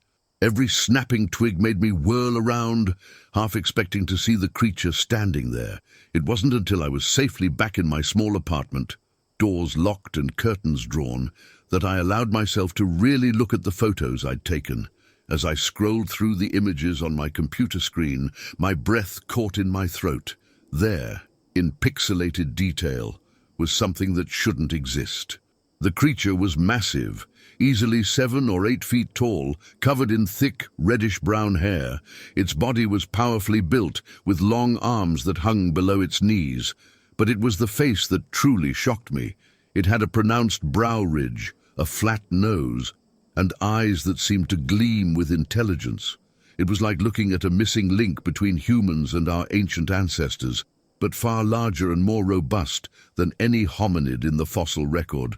I must have sat there for hours, scrutinizing every detail of the photos. Part of me wanted to immediately share my discovery with the world, but another part, the more rational part, knew how this would look. I'd be labeled a crackpot, my career ruined.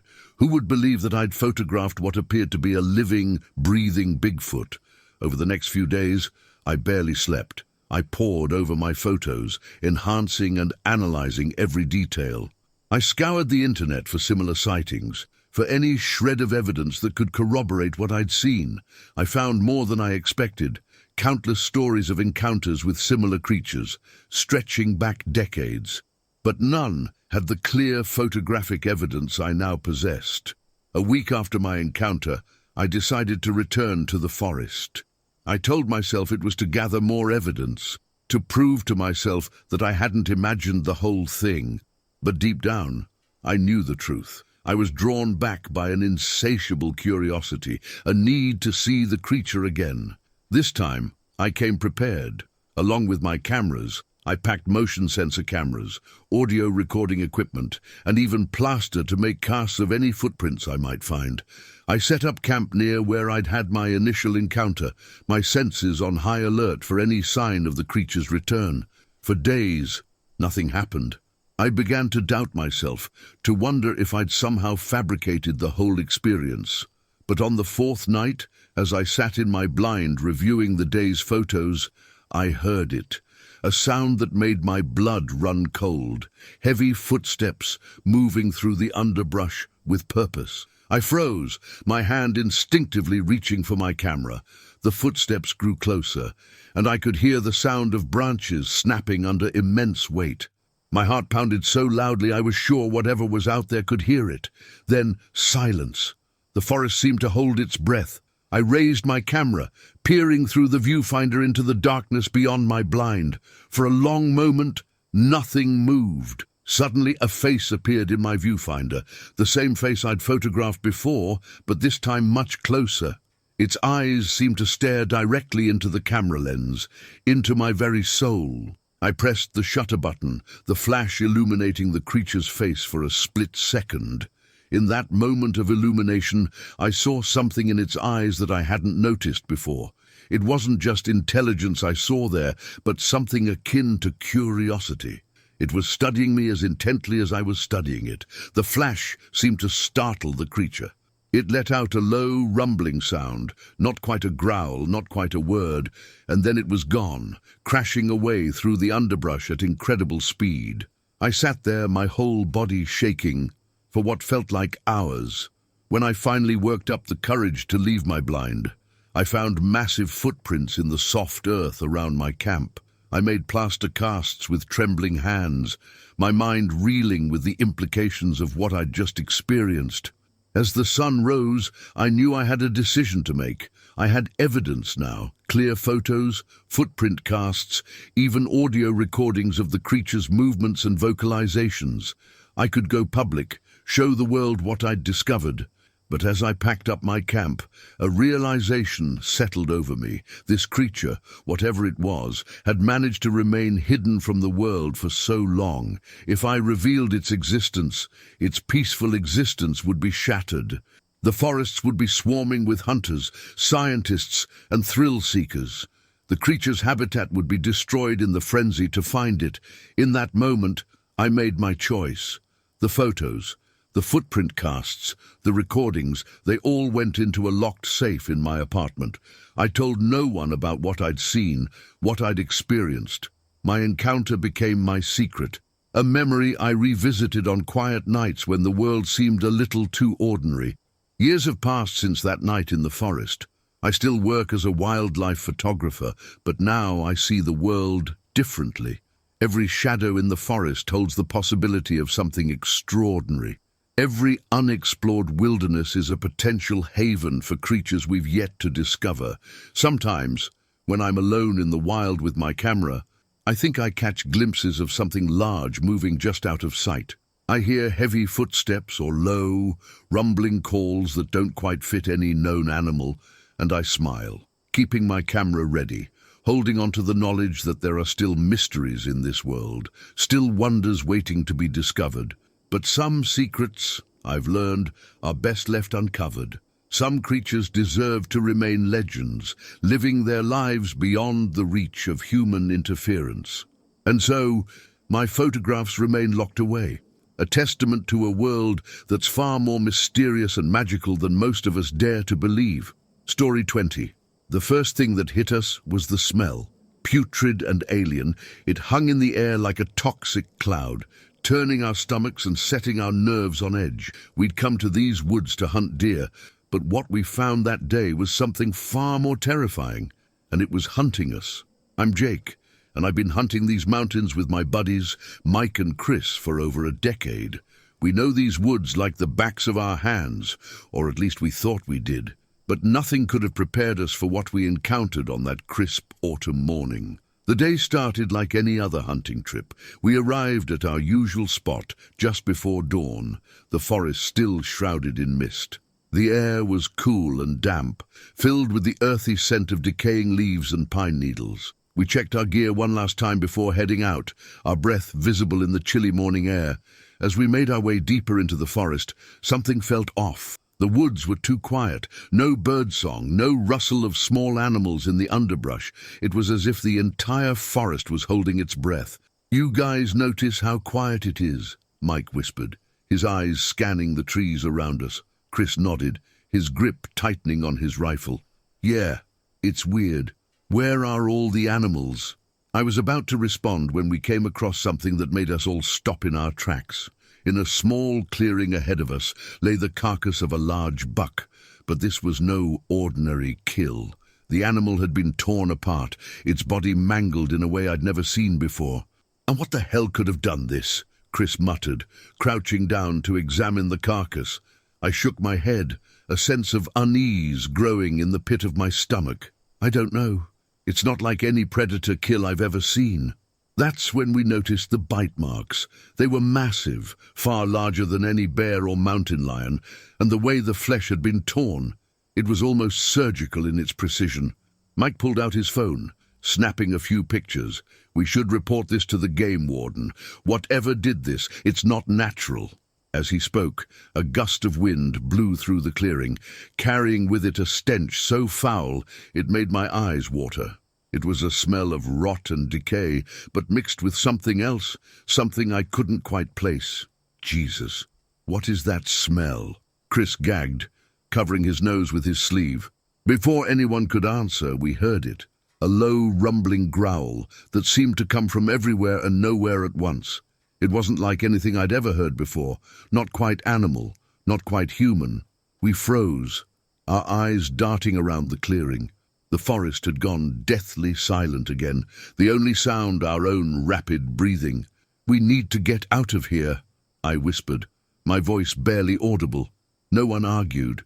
We turned to leave, our movements slow and deliberate, trying not to make any sudden noises.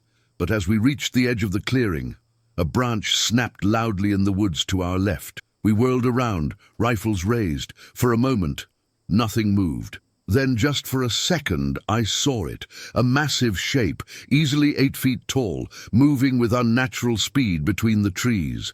It was there and gone so fast I almost thought I'd imagined it. "Drew, run!" I yelled, all pretense of stealth forgotten. We took off, crashing through the underbrush, branches whipping at our faces as we ran. I could hear something moving behind us, something big and fast. The growl came again, closer this time, filled with a primal hunger that sent chills down my spine. We ran until our lungs burned, until our legs felt like lead. Finally, we burst out of the tree line onto the dirt road where we'd parked our truck. We piled in, Mike fumbling with the keys as Chris and I kept our rifles trained on the woods. As we peeled out onto the main road, I caught a glimpse of movement at the forest's edge. For just a moment, I saw a pair of eyes reflecting the morning light.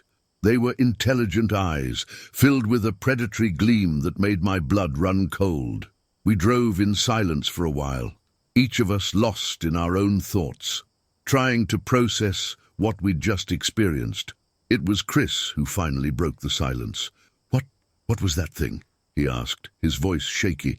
I shook my head, my hands still gripping my rifle tightly. "I don't know, but whatever it wasn't anything I've ever seen before." Mike was still pale, his knuckles white on the steering wheel. "Did you see how fast it moved? Nothing that big should be able to move like that." We debated whether to report what we'd seen. On one hand, we felt a responsibility to warn others about whatever was out there. On the other, who would believe us? We'd sound like crazy people, ranting about some impossible monster in the woods. In the end, we decided to keep quiet, at least for now. We needed time to process what we'd seen, to try and make sense of it all. The next few days were a blur. I couldn't sleep, couldn't eat. Every time I closed my eyes, I saw those predatory eyes staring back at me. I scoured the internet for similar encounters, for any shred of information that might explain what we'd seen.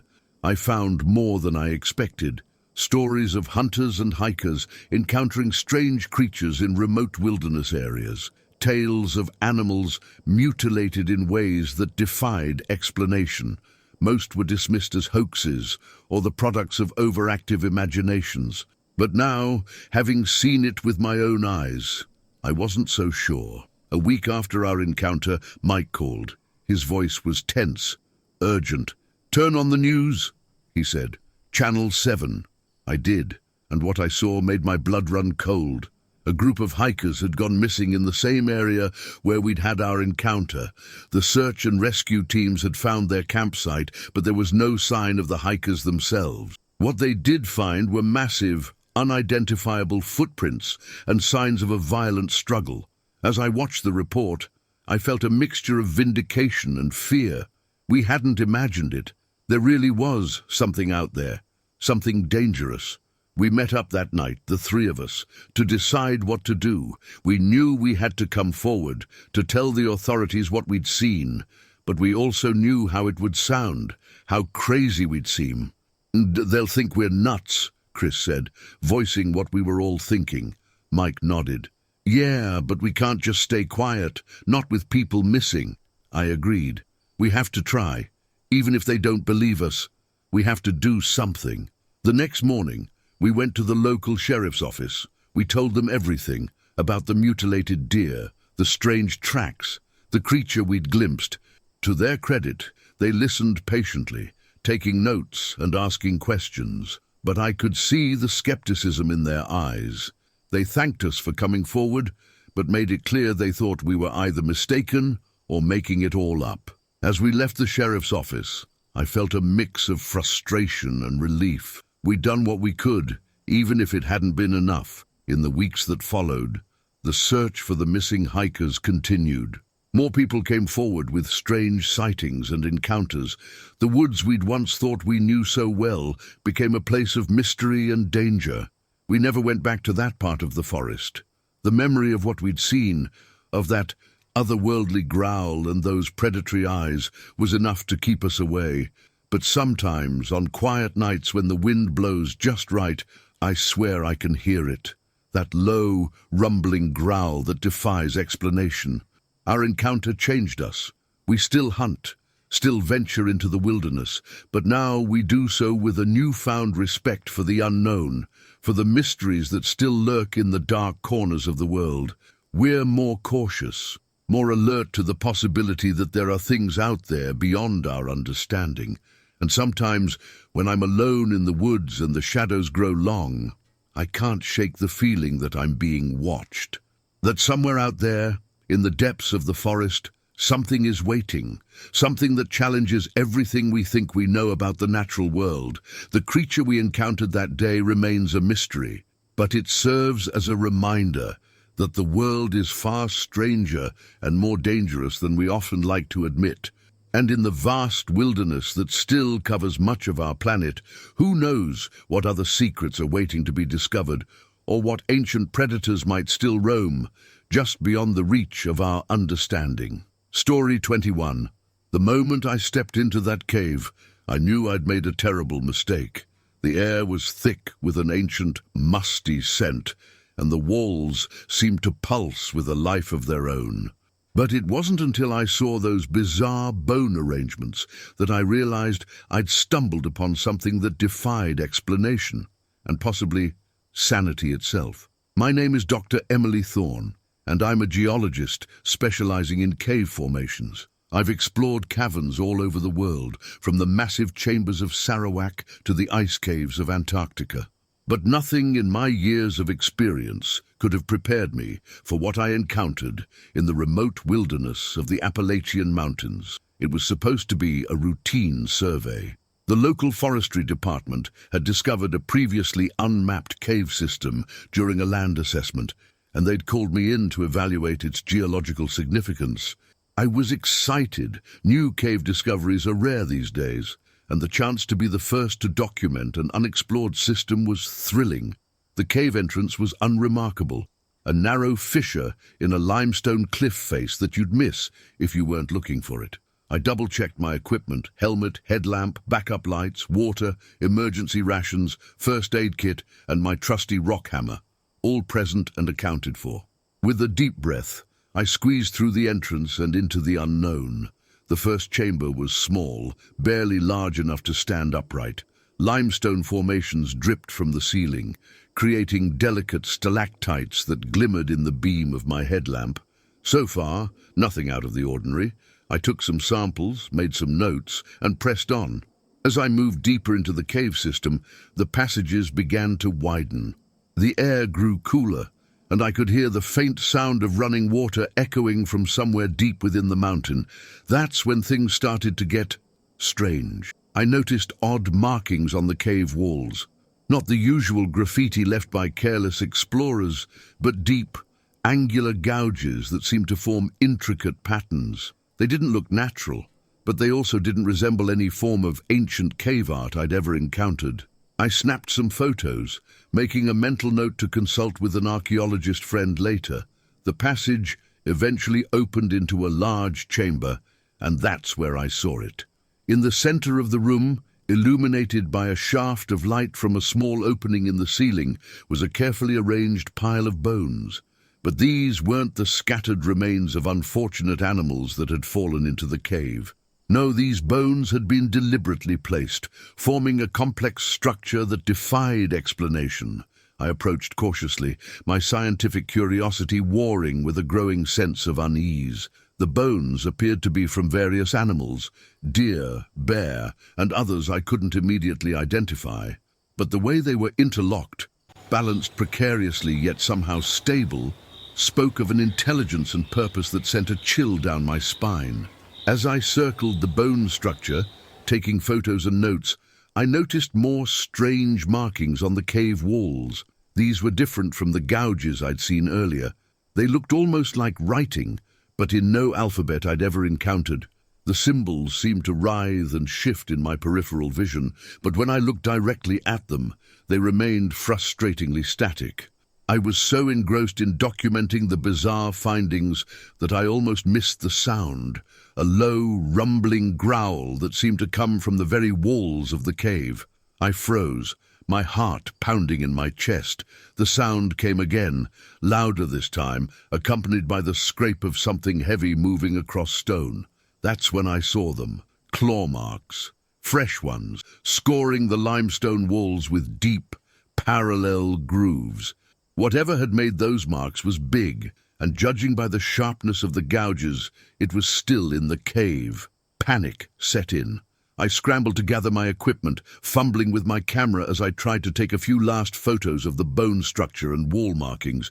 The growl came again, closer this time, echoing from a dark passage to my left. I ran. All thoughts of scientific discovery were forgotten as pure survival instinct took over. I sprinted through the twisting passages, my headlamp beam bouncing wildly off the cave walls.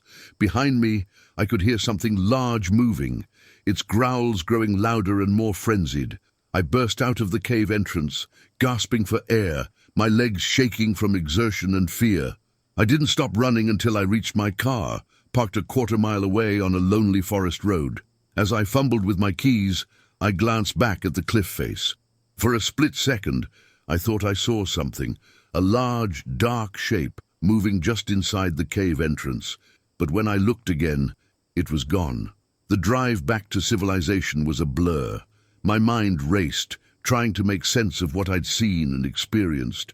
The bone structure, the strange markings, the claw marks, and whatever had been chasing me. None of it fit into my understanding of the natural world. When I finally reached my hotel room, I immediately began reviewing my photos and notes.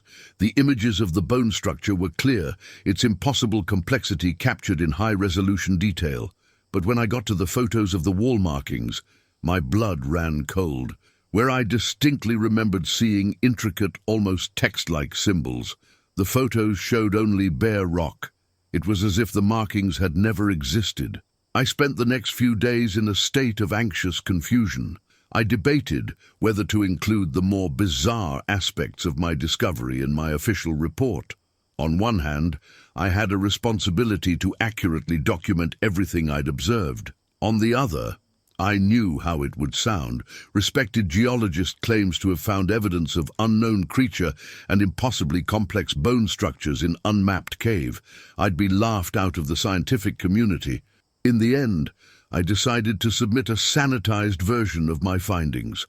I reported on the cave's geological features, mentioned the bone structure as an interesting formation of uncertain origin, and made no mention of the strange markings or the thing that had chased me out. But I couldn't let it go. In the months that followed, I found myself obsessively researching similar encounters. I discovered a whole underground community of people who claimed to have experienced things that defied explanation. Strange creatures, impossible structures, and markings that seemed to defy reality itself. Most were dismissed as crackpots or attention seekers. But now, I wasn't so sure. I never went back to that cave. The forestry department, satisfied with my report of unremarkable limestone formations, never pursued further exploration. Sometimes, late at night when I can't sleep, I find myself poring over the photos I took that day. The bone structure still defies explanation, its complexity hinting at an intelligence far beyond anything we understand. And sometimes, when I close my eyes, I can still hear that growl echoing through twisting passages, still feel the terror of being pursued by something that shouldn't exist. My encounter in that cave changed me. I still work as a geologist, still explore new cave systems, but now I do so with a newfound respect for the unknown. I've come to realize that our scientific understanding of the world is far from complete. There are things out there, in the dark spaces beneath the earth, that defy explanation, things that challenge everything we think we know about the natural world.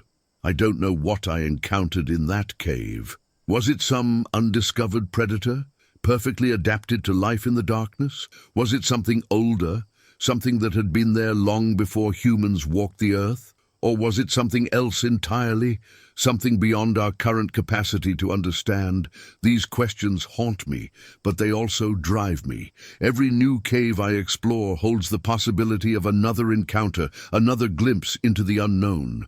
And while part of me fears what I might find, a larger part yearns for it, because now I know the truth.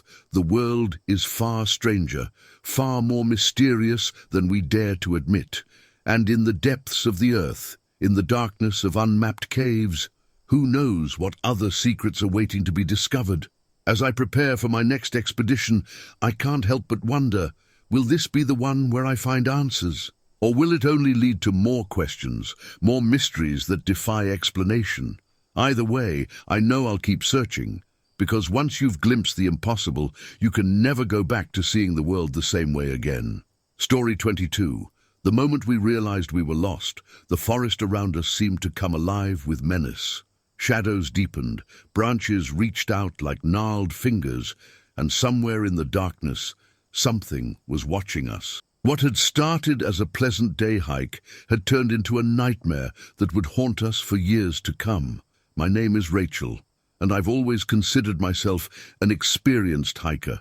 I've tackled some of the most challenging trails across the country, from the Appalachian Trail to the Pacific Crest, but nothing could have prepared me for what my friends and I encountered in the remote wilderness of the Pacific Northwest.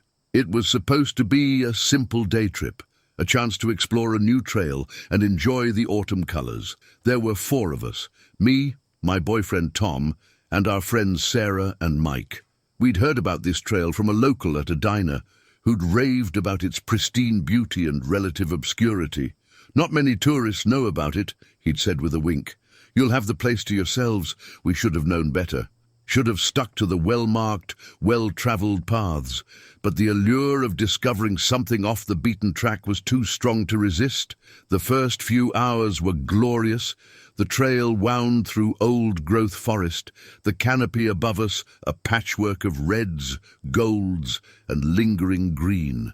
The air was crisp and clean, filled with the earthy scent of decaying leaves and pine needles. We chatted and laughed, stopping occasionally to take photos or admire particularly spectacular views. It wasn't until late afternoon that we realized something was wrong. The trail, which had been clear and well-defined, began to fade. We found ourselves pushing through increasingly dense underbrush, the path ahead becoming less and less distinct. "Are you sure we're still on the trail?" Sarah asked, a note of concern in her voice. I pulled out my phone to check the GPS, but my heart sank when I saw the no signal icon. "I think we might have taken a wrong turn somewhere," I admitted reluctantly. We decided to backtrack, hoping to find where we'd strayed from the main trail. But as the sun began to sink lower in the sky, casting long shadows through the trees, a sense of unease settled over our group. The forest, which had seemed so welcoming just hours before, now felt oppressive and alien. As darkness fell, we were forced to admit the truth. We were lost. We decided to make camp for the night, hoping that daylight would help us get our bearings. We found a small clearing and set about gathering firewood and setting up our emergency shelter. That's when we first noticed the eyes, glowing pinpricks in the darkness, watching us from just beyond the reach of our flashlights. At first, we tried to convince ourselves it was just nocturnal animals, owls or maybe raccoons, but there was something about the way they moved, always staying just out of clear sight, that sent chills down my spine. "Did you see that?" Tom whispered, his flashlight beam darting from tree to tree. "I swear I saw something big move out there." We huddled closer to the fire, our eyes straining to penetrate the darkness beyond its flickering light. The forest had gone eerily quiet. No chirping of insects, no rustling of small animals in the underbrush. It was as if the entire wood was holding its breath, waiting. Then we heard it, a sound that made my blood run cold. It was a low, rumbling growl, unlike anything I'd ever heard before. It seemed to come from everywhere and nowhere at once, reverberating through the trees and setting our nerves on edge. "What was that?" Sarah whispered, her voice trembling. "A bear." Mike shook his head, his face pale in the firelight. "I've heard bear growls before. That was something else." We spent a sleepless night, jumping at every sound, every shadow. The eyes continued to watch us, always present, always just out of clear sight. And every so often, that bone-chilling growl would echo through the forest, closer each time. As the first light of dawn began to filter through the trees, we hastily packed up camp. We were exhausted, nerves frayed from the long night of fear and uncertainty. But we knew we had to find our way back to civilization. We picked a direction and started walking, hoping to either find the trail or reach a high point where we might get cell signal. But as the day wore on, it became clear that we were only getting more lost. The trees all looked the same, the terrain unfamiliar and increasingly difficult. That's when our phones died. One by one, the batteries gave out, leaving us without even the illusion of potential rescue. The reality of our situation began to sink in. We were lost in a vast wilderness, with no way to call for help and dwindling supplies. As night began to fall again, the sense of being watched returned. The eyes were back, more of them this time, surrounding us on all sides, and with them came that growl, louder now, more insistent. Whatever was out there, it was getting bolder. We tried to make camp again, but our nerves were shot. Every snapping twig, every rustle of leaves sent us into a panic. That's when we saw it, a large, dark shape moving between the trees. It was only for a second, illuminated by a flash of Tom's dying flashlight, but it was enough to send us running in blind terror. We crashed through the underbrush, branches whipping at our faces, roots threatening to trip us at every step. Behind us, we could hear something moving, something big and fast. The growls had turned into a full-throated roar that seemed to shake the very ground. I don't know how long we ran. Time seemed to lose all meaning in the darkness of the forest, but suddenly, miraculously, we burst out onto a road, an actual paved road. In the distance, we could see headlights approaching. We flagged down the car, an old pickup truck driven by a bewildered-looking old man. He took in our wild-eyed, scratched-up appearance with a mixture of concern and suspicion. "You folks okay?" he asked as we piled into the back of his truck. "What in tarnation were you doing out in those woods at night?" We tried to explain, our words tumbling out in a frantic jumble, but how could we describe what we'd experienced? How could we explain the eyes, the growls, the sense of being hunted by something that shouldn't exist? The old man listened patiently, then shook his head. "Them woods ain't safe at night," he said cryptically. "And there's things out there best left alone." He drove us to the nearest town, where we were able to contact our families and arrange for a ride home. The local authorities took our statement, but I could see the skepticism in their eyes. To them, we were just another group of unprepared hikers who'd gotten in over their heads. In the days and weeks that followed, We tried to make sense of what had happened. We scoured the internet for similar stories, for any shred of information that might explain what we'd encountered. We found more than we expected. Tales of strange creatures in the woods, of hikers going missing in areas where they shouldn't have. Most were dismissed as hoaxes or the product of overactive imaginations. But now, having experienced it ourselves, we weren't so sure. We never went back to those woods. The memory of those glowing eyes, of that unearthly growl, was enough to keep us away. But sometimes, on quiet nights when the wind blows just right, I swear I can hear it. That sound that defies explanation, a reminder of the terror we experienced. Our encounter changed us. We still hike, still venture into the wilderness, but now we do so with a newfound respect for the unknown, for the mysteries that still lurk in the dark corners of the world. We're more cautious, more aware of the thin line between the familiar and the unknowable. And sometimes, when I'm alone in the woods and the shadows grow long, I can't shake the feeling that I'm being watched, that somewhere out there in the depths of the forest, something is waiting. Something that challenges everything we think we know about the natural world. What we encountered in those woods remains a mystery, but it serves as a reminder that the world is far stranger and more dangerous than we often like to admit. And in the vast wilderness that still covers much of our planet, who knows what other secrets are waiting to be discovered, or what ancient predators might still roam, just beyond the reach of our understanding. Story 23. The first sign that something was terribly wrong came when I found the mutilated deer carcass. But it wasn't until I saw those massive, unidentifiable tracks that I realized I was dealing with something far beyond the scope of my scientific training, something that, by all rights, shouldn't exist.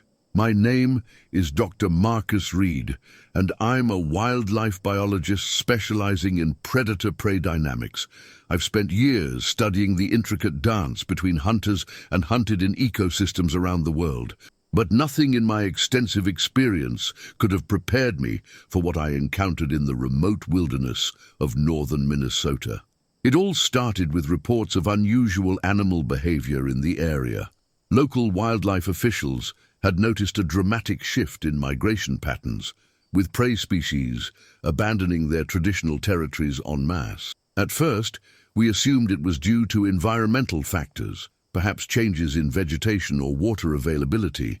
But as the reports kept coming in, it became clear that something more sinister was at play. I arrived in the small town of Pine Ridge on a crisp autumn morning, eager to begin my investigation. The local ranger station briefed me on the situation, showing me maps dotted with sightings of unusually large predator tracks and reports of livestock attacks that didn't fit the MO of any known species in the region. "We're hoping you can make sense of this, Dr. Reed," the head ranger said, his weathered face etched with concern. "Whatever's out there, it's got the whole forest spooked." I set up my base camp in a clearing near the center of the affected area. It was a picturesque spot, surrounded by towering pines and overlooking a small, crystal-clear lake. But even on that first night, I could sense something was off. The forest was too quiet. The usual nighttime chorus of insects and small animals noticeably absent. Over the next few days, I threw myself into the investigation. I set up trail cameras at strategic points, collected scat samples, and interviewed local hunters and trappers. The evidence I gathered painted a disturbing picture. Something large was moving through these woods, something that didn't fit any known species profile. It was on the fourth day that I found the deer carcass. I was checking one of my trail cameras when I stumbled upon it in a small glade. The poor creature had been torn apart with a savagery that shocked even my experienced eyes. But it wasn't just the violence of the kill that disturbed me, it was the precision. The deer had been dismembered with an almost surgical accuracy, its organs removed and arranged in a pattern that seemed deliberate, almost ritualistic. As I crouched there, examining the grisly scene, I noticed the tracks. They were enormous, easily twice the size of a bear print, with distinct claw marks that sent a shiver down my spine. I took photos and made plaster casts, my mind racing with possibilities, each more implausible than the last. That night, as I sat in my tent reviewing the day's findings, I heard it for the first time, a low, rumbling growl that seemed to come from everywhere and nowhere at once. It was unlike anything I'd ever heard before, not quite animal, not quite human, but something in between that set my teeth on edge. I grabbed my flashlight and stepped outside, sweeping the beam across the darkened forest. For a moment, I saw nothing. Then just at the edge of the light, I caught a glimpse of movement, something large, moving with surprising grace for its size. And then I saw the eyes, reflective, intelligent, and utterly alien. I retreated to my tent, my heart pounding. Sleep was impossible. I spent the night poring over my research, trying to find some rational explanation for what I'd seen and heard. But deep down, I knew I was dealing with something beyond the realm of known science. The next day, I decided to set up a blind near where I'd found the deer carcass. If whatever was out there returned to its kill site, I wanted to be there to document it. I settled in as dusk fell, my camera ready and my nerves on edge. Hours passed. The forest grew dark, the only sound the gentle rustle of leaves in the breeze. Then, just as I was considering packing it in, I heard it again, that bone-chilling growl, much closer this time. My hands shook as I raised my camera, peering through the viewfinder into the gloom.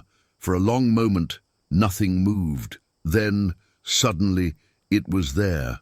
The creature stepped into a patch of moonlight, and I had to stifle a gasp. It was enormous, easily 8 feet tall, with a powerful, hair-covered body that seemed to ripple with muscle.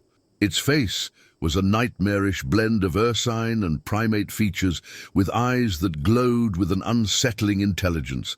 I started snapping photos, my scientific mind warring with the part of me that was screaming to run. The creature moved with an eerie grace, examining the remains of its kill with almost human-like curiosity. Then, as if sensing my presence, it turned and looked directly at my blind. Our eyes met, and in that moment, I felt a connection that defied explanation. There was recognition there, an awareness that went beyond mere animal instinct. And then, as quickly as it had appeared, the creature was gone, melting into the shadows with impossible speed. I sat there for a long time, my mind reeling. What I'd seen challenged everything I thought I knew about biology, about evolution, about the natural world. It was quite simply impossible, and yet I had the photos to prove it was real. The next few days were a blur of frantic research and sleepless nights. I reviewed my photos, analyzed tracks, and compiled all the data I'd gathered. The more I learned, the more questions I had. Whatever this creature was, it didn't fit into any known taxonomic category. It was as if evolution had taken a sharp left turn when no one was looking, producing something that straddled the line between myth and reality. As my investigation deepened, strange things began to happen around my camp. Equipment would go missing, only to turn up in odd places. I'd wake to find my supplies rearranged, sometimes in patterns that seemed to hold some inscrutable meaning. And always, there was that sense of being watched, of intelligent eyes following my every move. It all came to a head on my final night in the forest. I was in my tent, compiling my notes for my report, when I heard something moving outside, something big. I grabbed my flashlight and stepped out, my heart pounding. The creature was there, standing just at the edge of my camp. In the beam of my flashlight, I could see it clearly, its massive form, its intelligent eyes, its hands that seemed almost human. For a long moment, we stood there, regarding each other. I felt no fear, only a sense of awe and a deep, inexplicable sadness. Then, slowly, deliberately, the creature reached out and placed something on the ground in front of it. It was one of my missing notebooks. As I watched, stunned, it turned and melted into the forest, leaving me alone with my racing thoughts. When I examined the notebook, I found it filled with strange symbols and drawings. It was as if the creature had been trying to communicate, to share some vital information that my human mind couldn't quite grasp. As I packed up my camp the next morning, I was faced with a dilemma. I had evidence of something extraordinary, something that could revolutionize our understanding of biology and evolution. But I also knew that revealing this discovery could have dire consequences. If the world learned of this creature's existence, its peaceful existence would be shattered, its habitat would be overrun with scientists, thrill seekers, and who knows what else. In the end, I made my choice. My official report mentioned unusual predator activity and recommended further study of the area's ecosystem. The photos, the plaster casts, the notebook, they all went into a locked safe in my office. My encounter became my secret, a memory I revisited on quiet nights when the world seemed a little too ordinary. Years have passed since that night in the forest. I still work as a wildlife biologist, but now I see the world differently. Every shadow in the forest holds the possibility of something extraordinary. Every unexplored wilderness is a potential haven for creatures we've yet to discover. Sometimes, when I'm alone in the field with my camera, I think I catch glimpses of something large moving just out of sight. I hear low, rumbling calls that don't quite fit any known species. And I smile, keeping my camera ready, holding on to the knowledge that there are still mysteries in this world, still wonders waiting to be discovered. But some secrets, I've learned, are best left uncovered. Some creatures deserve to remain legends, living their lives beyond the reach of human interference. And so, my photos remain locked away, a testament to a world that's far more mysterious and magical than most of us dare to believe. Story 24. The moment I saw those massive, humanoid footprints circling my barn, I knew our quiet farming community was about to be turned upside down. What followed was a terrifying ordeal that would challenge everything we thought we knew about the natural world and the creatures that inhabit it. My name's John Erickson, and I've been a cattle rancher in the foothills of the Cascade Mountains for over 3 decades. I've dealt with my fair share of predators over the years, coyotes, wolves, even the occasional mountain lion, but nothing could have prepared me for what descended upon our valley that fateful autumn. It started with whispers, hushed conversations at the feed store, worried glances exchanged at church on Sundays. Something was killing livestock in the area, and doing it in a way that didn't match any known predator. Cows were found torn apart, their carcasses mangled in ways that defied explanation. At first, I didn't pay much attention to the rumors. City folk often exaggerated the dangers of country living, and I figured it was just overblown talk. That all changed the night I heard the screams coming from my pasture. It was a sound I'll never forget, a mixture of bovine terror and something else, something that raised the hair on the back of my neck. I grabbed my rifle and flashlight and raced out to investigate. What I found shook me to my core. One of my prized Herefords lay dead, its massive body torn open with a savagery I'd never seen before. But it wasn't just the violence of the kill that disturbed me. It was the precision. Organs had been removed with an almost surgical accuracy and arranged in a pattern that seemed deliberate, almost ritualistic. As I stood there, trying to make sense of the grisly scene, I noticed the tracks. They were enormous, easily twice the size of my own boot print, with distinct toe marks that looked disturbingly human-like. Whatever had done this wasn't any ordinary predator. I reported the incident to the local sheriff, but I could see the skepticism in his eyes. He took some photos, made some notes, and promised to look into it. But I knew in my gut that this was just the beginning. Over the next few weeks, more attacks occurred throughout the valley. Ranchers were losing livestock at an alarming rate, and the fear in the community was palpable. People started locking their doors at night, keeping their children close. The woods that had once been a place of peace and solitude now felt ominous, full of unseen threats. That's when I decided to take matters into my own hands. I set up game cameras around my property, hoping to catch a glimpse of whatever was terrorizing our livestock. For days, nothing happened. Then, on a moonless night in late October, I got the footage that would change everything. The video was grainy and dark, but what it showed was unmistakable. A massive, hair-covered figure moved into frame, its movements a disturbing blend of animal grace and human-like purpose. It was easily 8 feet tall, with long arms that hung below its knees, but it was the face that truly chilled me, a mixture of ape-like features and something almost human, with eyes that gleamed with an unsettling intelligence. I watched the video a dozen times, my mind struggling to accept what I was seeing. It was impossible, and yet there it was, captured on camera. I knew I had to show someone to prove that I wasn't going crazy. I called an emergency meeting at the town hall. Nearly everyone in the valley showed up, their faces etched with worry and lack of sleep. When I played the video, the room erupted into chaos. Some people screamed, others wept. A few staunch skeptics claimed it was a hoax, but I could see the doubt in their eyes. As the initial shock wore off, we began to debate what to do. Some wanted to call in the military, to hunt down and kill whatever this thing was. Others argued for a more cautious approach, fearing that aggressive action might provoke more attacks. In the end, we decided to set up a community watch, with armed patrols keeping an eye out for any sign of the creature. For a few days, things were quiet. We began to hope that perhaps the increased activity had scared the creature away. But then came the night that would be forever etched in our collective memory. It was just past midnight when the screams started. Not animal screams this time, but human. They came from the Johnsons' place, about a mile down the road from my farm. I grabbed my rifle and jumped in my truck, racing towards the sound. Other trucks joined me on the road, their headlights cutting through the darkness. When we arrived, the scene was one of pure chaos.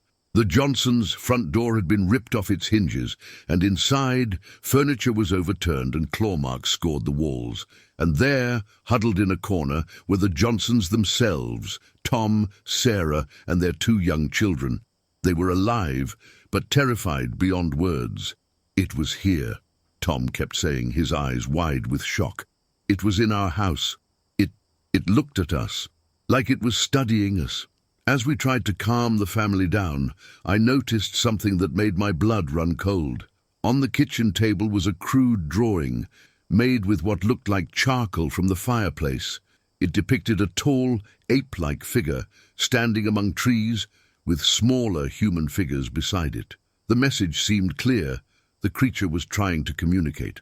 The incident at the Johnsons' house changed everything. Fear gave way to a grim determination.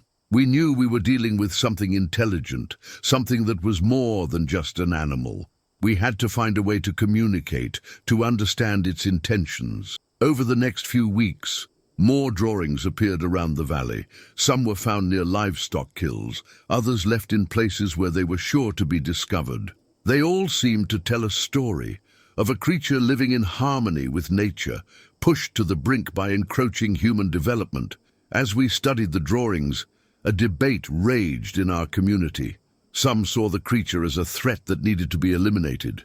Others, myself included, began to see it as a sentient being, possibly the last of its kind, struggling to survive in a world that was no longer suited for it.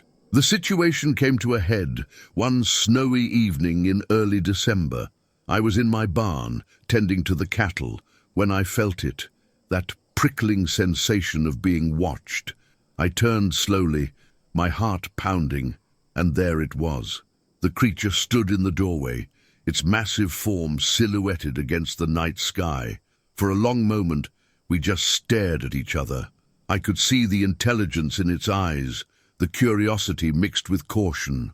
Slowly, deliberately, I set down the pitchfork I'd been holding. The creature tilted its head as if considering this gesture. Then, to my amazement, it began to make a series of grunts and whistles. It was trying to communicate. I responded in kind, making soothing noises and gesturing with open palms. For nearly an hour, we engaged in this strange, silent dialogue. and though no words were exchanged, I felt I understood its message. It was alone, the last of its kind, and it was afraid. As dawn broke, the creature retreated into the forest, but something had changed. The attacks on livestock stopped. The frightening nighttime encounters ceased. It was as if an unspoken agreement had been reached. In the months that followed, our community grappled with what had happened. Some wanted to alert the media, to share our incredible discovery with the world, but most of us understood the importance of keeping this secret. If word got out, our peaceful valley would be overrun with scientists, thrill seekers, and who knows what else. The creature's existence would be threatened, and the delicate balance we'd achieved would be shattered. So we made a pact. We would protect the creature's secret, and in doing so, protect our community and the creature itself. We set up a discreet monitoring system, keeping track of its movements and ensuring it had the space and resources it needed to survive. Years have passed since that fateful autumn.